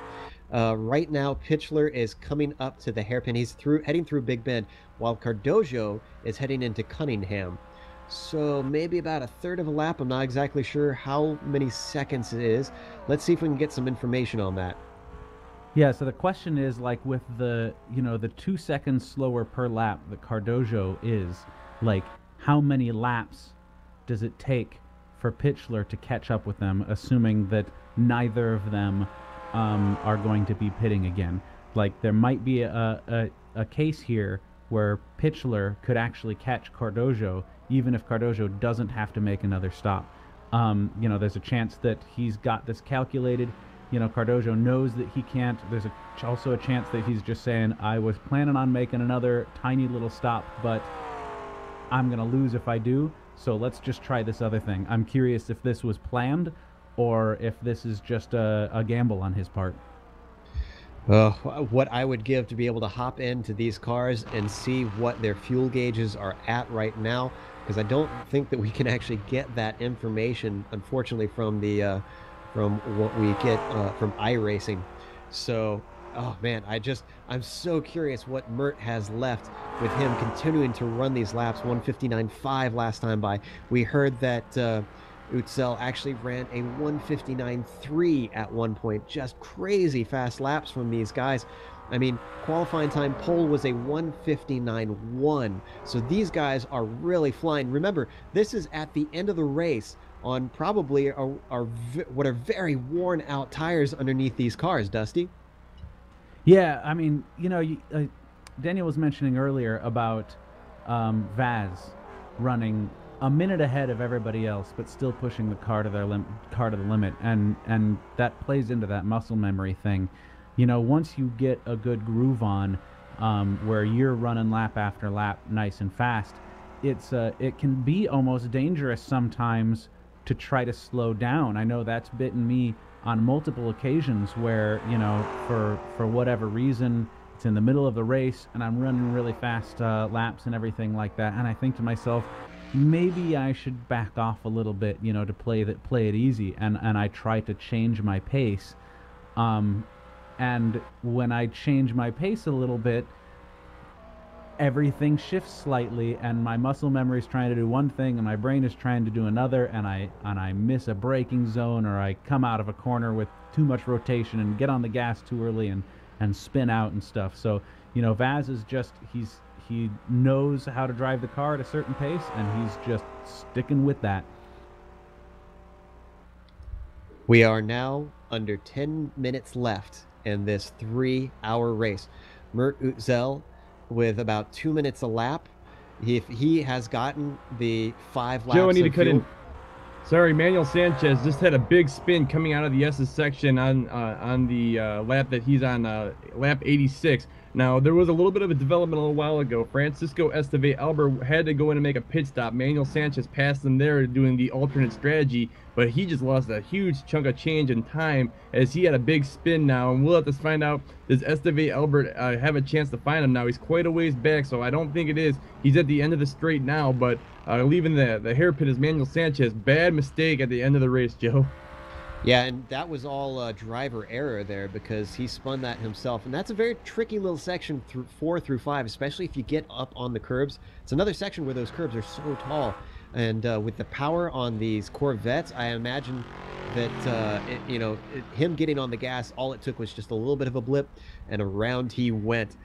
Right now, the gap is about 8 seconds between Albert and Sanchez. So if Sanchez makes another mistake like that, he could lose second place here. But we have 8 minutes left to go. To get back to what I was talking about before, in iRacing, you've got a little spotter talking in your ear, telling you about your fuel every so often. When you have 5 laps of fuel left and when you have 2 laps of fuel left, he'll get on and tell you that that's what you've got left. Now, it's not completely 100% accurate. It's based on estimates of what your fuel mileage has been. So if he has heard that 5 laps to go, if he has heard it before now, then he knows he is getting very close. But Utzel pulls into the pits. I was just gonna say, there he goes right now. Where's João Cardoso? João is still down the way. Where's Patrick Pitchler? This is gonna be huge. Mert Utzel pulling up to his stall. He's in his stall now. Where's Cardoso? Cardoso is coming around the final corner now onto the main straight, so he's going to be able to get past him. I don't think that anybody can make a pit stop that fast. Yeah, Utzel is coming out. He's out. But he's going to be behind Cardoso. But remember, Cardoso is trying to save fuel. Utzel is going to be running flat out from here. Where is Patrick Pitchler? He is ahead of Patrick Pitchler. Pitchler is just coming onto the front stretch. I can't believe that worked for him. I guess, you know what? I think that comes down to what I was talking about before. Utzel knows just exactly how much fuel he needed, whereas Pitchler had to make a much, wider estimate to try to figure out how much he needed. And I guess he took just that little bit more than he needed to try and make it. But now, game on between Mert Utzel and João Cardoso. What is the gap in seconds? Let's see if we can figure that out. I know that Cardoso is far enough ahead that that it looks like. Let me just see here. It's 6.5 seconds is the information that we're getting between them, and we've got 6 minutes left to go on the clock. Now, last time by, João Cardoso, a 2:04. Mert Utzel, he's been running 1:59s.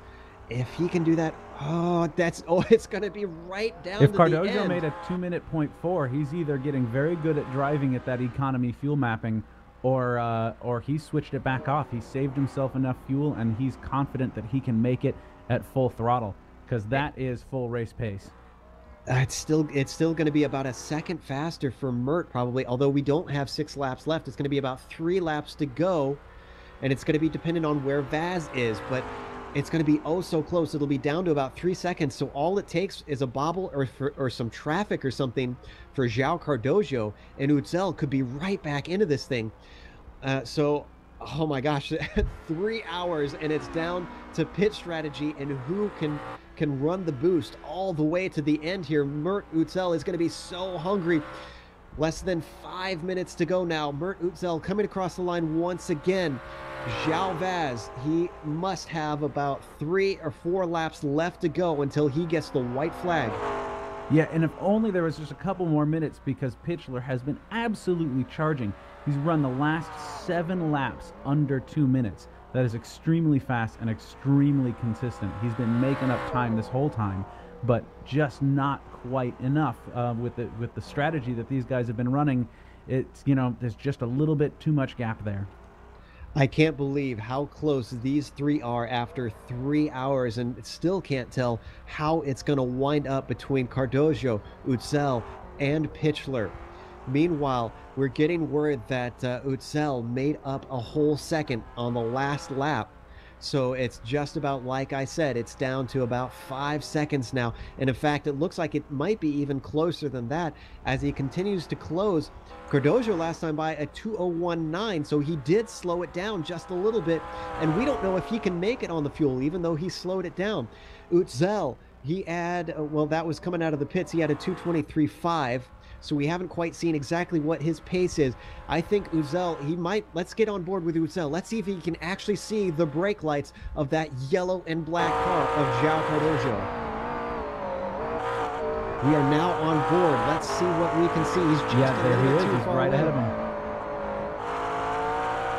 Just down the line. We're now on the back stretch. It's a bit far, but yeah, you can just see him off in the distance. João Cardoso is running for his life to make it 6 for 6. Mert Utzel is pushing so hard. 3 minutes left to go. Let's see what it's going to be this time by at the line. It might come down to when we get the white flag. There could be 1 lap left. There could be 2. There could be 3. So if it's a situation where there's 2 or 3 laps left, I think Utzel is going to have them. 2:01.4 this time for João Cardoso, trying to pick it up just a little, turn up the wick. Mert Utzel, 1:59.2, almost a pole lap. That is the fastest lap of the race right there, I think. Oh, he is booking it, and João Cardoso is just struggling to get it to the end. I think he is hoping and praying that João Vaz gets that white flag 1 lap earlier than he can. And Mert Utzel is just absolutely wringing everything he can out of this car. It's all down to this, ladies and gentlemen, after 3 hours, 2.5 minutes left to go in this race. João Cardoso in first, Mert Utzel in second. Can he run down João? This is wonderful. I mean, you know, we've seen Patrick Pitchler up at the front of the field multiple times so far, but we haven't seen Utzel even have a podium. It is awesome to see this guy challenging the king of the C3 class, the king of the McLarens, João Cardoso. And you know, I mean, if he's pulling this kind of pace at 1:59.2, that is incredible. If he can maintain that for 2 more laps, I don't know that Cardoso can hold him. That's a full 2 to 3 seconds faster per lap than what Cardoso has been putting in. You can now see them on the same screen, just flashes of Mert Utzel closing up. I'm sorry, we've got Daniel to break in for something. I think João Vaz is out of fuel. I think João Vaz is actually out of fuel. Unless he, no, I think he was, sorry, he was just holding up behind Francisco Escobar Albert. I think it was to make sure he got the white flag, actually. Sorry about the false alarm, guys, but when I went on board and it sounded like it was coughing for fuel, and I thought he was out. Yes, he did indeed say that it is the white flag. So where are Cardoso and Utzel? Cardoso is taking that white flag himself right now. Let's, Daniel, please break in when he gets close to sunset so that we can switch over. I want to continue to watch this because now we have one final chance for Cardoso, or I'm sorry, for Utzel to run down Cardoso. Last time by 1:59.9, so he lost the pace just a little bit.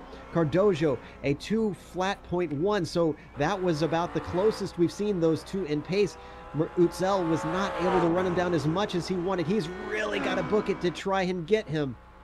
Yeah, it looks like Cardoso He's, I don't know how close he is on fuel, but he realized that he's not going to be able to stay ahead of him if he keeps it on that economy mode. Or maybe he just realized that he knows he got the white flag, he knows he's got 1 lap of fuel left, and he just cranked it up to 11. So he's running full pace now. I don't know that Utzel is going to be able to catch him. Let's see. It's going to be oh so close, especially if Cardozo is close on fuel. He could sputter to the line. Where is Galvez? He's coming through Le Mans right now. Galvez, who we haven't talked about a whole lot, but run a very good race here at Sebring at night. He's going to make it 5 out of 6 here. All he has to do is sputter to the line at this point for Galvez to take his next win. Coming up to Sunset, this is going to make the championship very easy for him the rest of the way through. Galvez around to the line, taking the win at Sebring after 3 hours. Very well done for him. Where is Sven Kresmer? Sven is going to take a whole lap around to be able to do his next one. João Cardozo, where is he? Mert Utzel is too far back. All he has to do is make it to the line. Does he have enough fuel? He's still close enough that if he starts to run out now, it could be Mert Utzel's round Sunset Bend. Is he going to make it? It looks like he's got it at this point all the way to the line. João Cardozo makes it 6 for 6 and takes the win. Mert Utzel, after a wonderful effort, just comes up shy but takes the podium, whereas Patrick Pitchler is going to be able to take third. Where is Sven Kresmer? Still quite a ways to go for Sven. He is now heading up towards Cunningham, Brian, but boy, what an immaculate race for this guy. Yeah, not only is it an immaculate race, he just went ahead and put another smack at Emmanuel Sanchez because he just lapped him again with his last lap. The second that white flag came out, he made the pass and just kept on going and left Emmanuel Sanchez behind. Right now, it looks like they're going to be coming up the Tower Corner, and then they'll be heading down the back stretch for the end of the race, the checkered flag. So Sven Kresmer, what a great race. It was a quiet race. We had a lot of attrition, but he persevered, he managed through the traffic, and he made it happen. And today, it looks like he's going to get another win. As we watch him come through Le Mans, coming up to Le Mans, it's a bit dark here still. Sven Kresmer is going to take the win in C1. It looks like pretty likely here. But I want to make mention, 0.5 of a liter, half a liter left for João Cardozo, he's saying. That's how close he was on fuel. Meanwhile, Sven Kresmer gonna make it 3 for 3. He was the first driver in C2 to make 2 wins, but now Sven Kresmer is going to be the first driver to make it 3 wins here. He is looking like a dominant force. It's so sad that he's not going to be able to fight for the championship, but Sven Kresmer wins in C2 after 3 hours of Sebring. Again, Galvez won in C1, Sven Kresmer in C2, and João Cardozo in C3. We are going to hop to break. We'll come back with the unofficial results and some driver interviews. Don't miss this one because there are going to be some guys breathing sighs of relief. We'll be back after a moment. Don't miss the driver interviews.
Welcome back to Sebring International Raceway. It was a heated one here at night after 3 hours of racing in the EnduroPro series.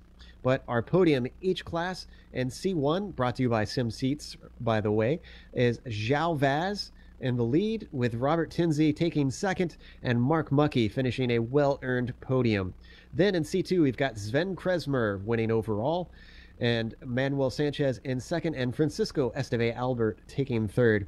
Then in C3, João Cardojo made it 6 for 6, but boy did he have to work for that one.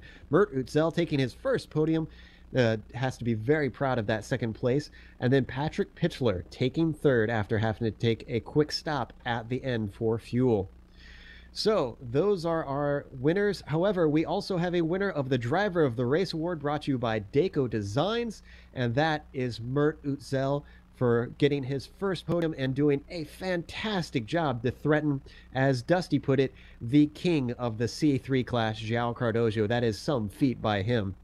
So we have some interviews to do, though, and first up, we're going to go to Dusty to talk to João Cardojo. João, good to talk to you again. I got to ask you one thing right up. How do you like running at Sebring at night? Intense, very intense. You can you can barely see anything, especially approaching cars. You got to be on your toes, but it's fun.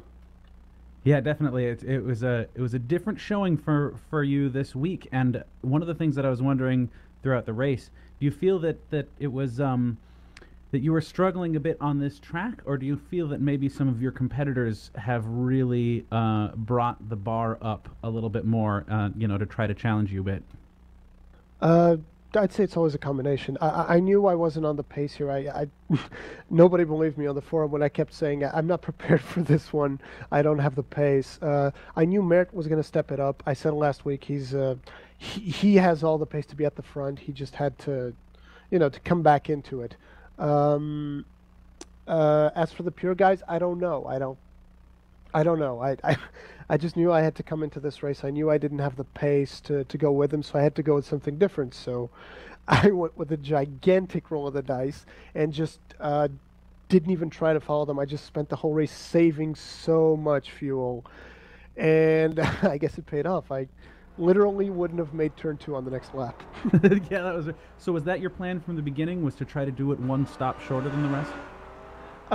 It wasn't so much a plan as a vague notion. Like I said, because I wasn't so prepared, I didn't actually know I hadn't actually done the math, so I was just going into it thinking they're faster than me, but there's a lot of draft here because there's long straights. I'll try to stay with them and save as much as possible.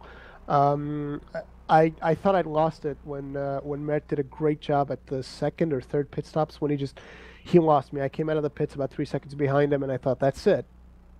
Oh boy. Yeah, that was nuts. I mean, I saw it looked like you went to your economy fuel curve there at the end. Was that the case? Yes, very much so. I was switching between and the fuel saving mode and normal engine mode all the time. I had normal engine mode until I got right up on their tails with the tow. Then I'd get it down to number 2. And but then at the end, yeah, my lap times went to heck because I just was because I was the whole time in number 2 just to make the finish. Plus, I got to thank 2006 Champ Car Races almost a decade ago because they taught me how to lift before the corners in a way to save fuel. Nice. Well, it obviously paid out, and you definitely showed these guys that there's more than one way to win a race. Fantastic. That was an exciting race. It's always a pleasure to watch you drive. Thanks for showing up today and giving us another good one.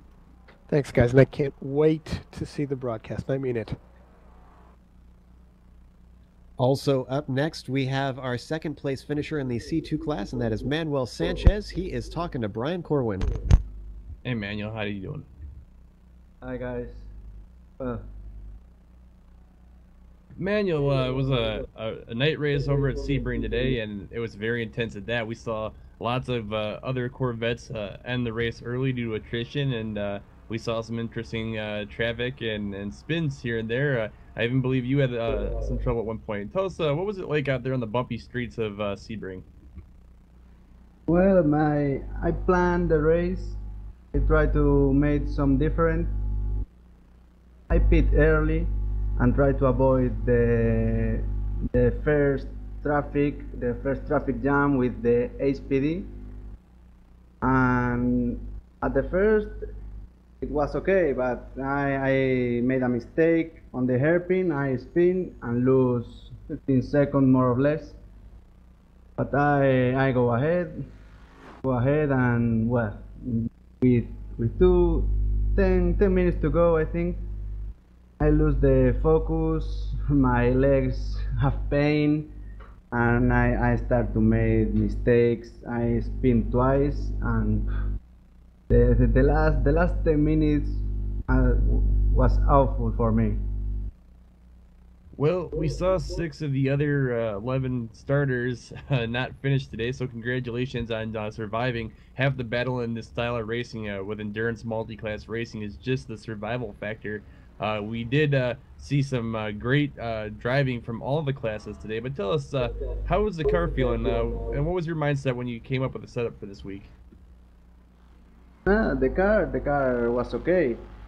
I I don't have a very fast pace, but I think I can run 56 56 high, but only 2 laps. So I try to drive safe, the faster that I can. And well, the car is okay. No matters about it. All right, Manuel. Well, thanks for joining us, ladies and gentlemen. This is Manuel Sanchez, our second place finisher today. Very good driving overall from the Corvette classes once again. Back to you, Joe. Yes, we have our C1 winner. That would be João Vaz, and I believe Daniel Benefield is going to talk to him. Hey, Joel, how are you? Pretty tired. I believe it was the longest sim race I've ever done. Not even when I was racing ovals. I'm just tired. Yeah, a very dominant performance from you today. You won by just under a minute. Did you ever slow up so you didn't make a mistake and didn't give up the lead easily? Actually, I had to slow up in the end because I think I miscalculated the fuel that I needed, so I had to slow down in the end quite a bit. But I just drove normally and smoothly. I was surprised by Robert Tinsley's pace in the first split in the first stint. He was quite fast, and he made me drive for my money. I don't know. I mean that he was very competitive, so I really had to concentrate and drive very fast on the first stint. But then it was just smooth going. Were you worried at that first stop when you pitted? Were you worried seeing Robert Tinsley go past and do an extra lap before he pitted? Well, I was worried because I didn't calculate the amount of fuel that I needed to end the race, and if it came to a point where I'd need a splash and dash in the end, I was sure that he wouldn't do it, because he was always pitting a lap later or 2 laps later.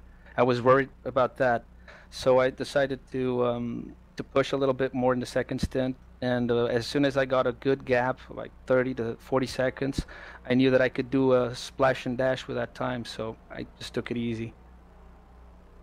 Thank you, Joel, for talking to us, and have a good evening. You too. Thanks a lot. Now, one last interview that we want to do today, and that is Mark Muckey, who finished third in the C1 class today.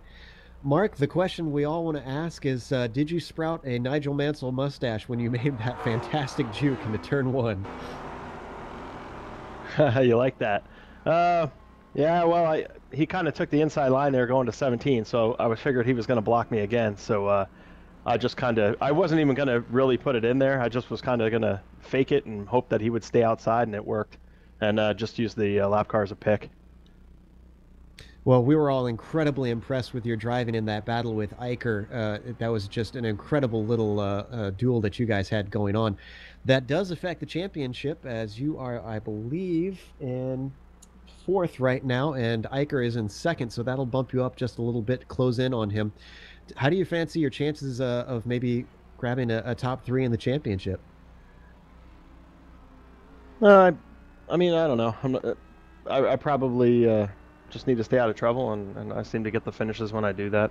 Something happened to the car in the the third stint there at the end. I'm not sure if a cone got caught in it or what, but it started pushing really badly. I actually stopped early and lucked out that they were able to fix the car, so I was surprised. +1 to my pit crew. Absolutely. And that definitely making it to the end seems to be serving you very well. And an awesome job today, making it all the way through the 3 hours and finishing on the podium. We look forward to seeing you at Mosport. Okay, thanks, guys. Well, after 3 hours, I think we're all ready for possibly a break and some lunch over here. But we're going to close up and thank some people before we take off. Obviously, thank you to our sponsors, Dayco Designs and SimSeats. Also, thank you to Mario Beaudry and Marc-Andre Povin, our 2 organizers of this league. Thank you to the software and hardware that we use, iRacing.com, XSplit, Twitch TV, Audio Technica, and AverMedia. And thanks to the team today. If you'd like to find out more about GSRC, you can find it at www.globalsimracingchannel.com, along with archived races and race highlights. We're also on Twitter at GSR Channel and Facebook at /Global Sim Racing Channel. A special thank you goes out to Eric Ekholm, who provides us with much of our music. You can find it not only here on GSRC, but in TV commercials, movie trailers, iTunes, and Spotify. If you like our music, tell Eric where you heard it at ericekholm.com. Additional thanks go to Casey Lalonde, who provides us with music for our broadcast as well. You can find more of his music at caseylalonde.bandcamp.com. Our next race for this series will be at Mosport, and that'll be Saturday, April 26th at 3:45 p.m. UTC. That's 2 weeks from now. Our next broadcast is going to be tomorrow. That'll be the Roof European Trophy at Spa, Sunday, April 13th at 6:15 p.m. UTC. Then we've got the GreenValleyLake.com MX5 World Tour at Okayama. That'll be Saturday, April 19th at 7 p.m. UTC. That's a week from now. Then it's the Continental Endurance Sports Car Series later that night on Saturday, April 19th there at Laguna Seca. That kicks off at 10:30 p.m. UTC. Then in a little bit, we'll go to the Piston Cup at Richmond, and that'll be April 20th at 6:45 p.m. UTC. And finally, the Northwest Majors are going to take the trucks to Rockingham, and that'll be at Monday on April 21st at 1:30 a.m. UTC. That'll be Sunday if you're in the States, though. But until next time, race clean, race hard. I'll see you on the track.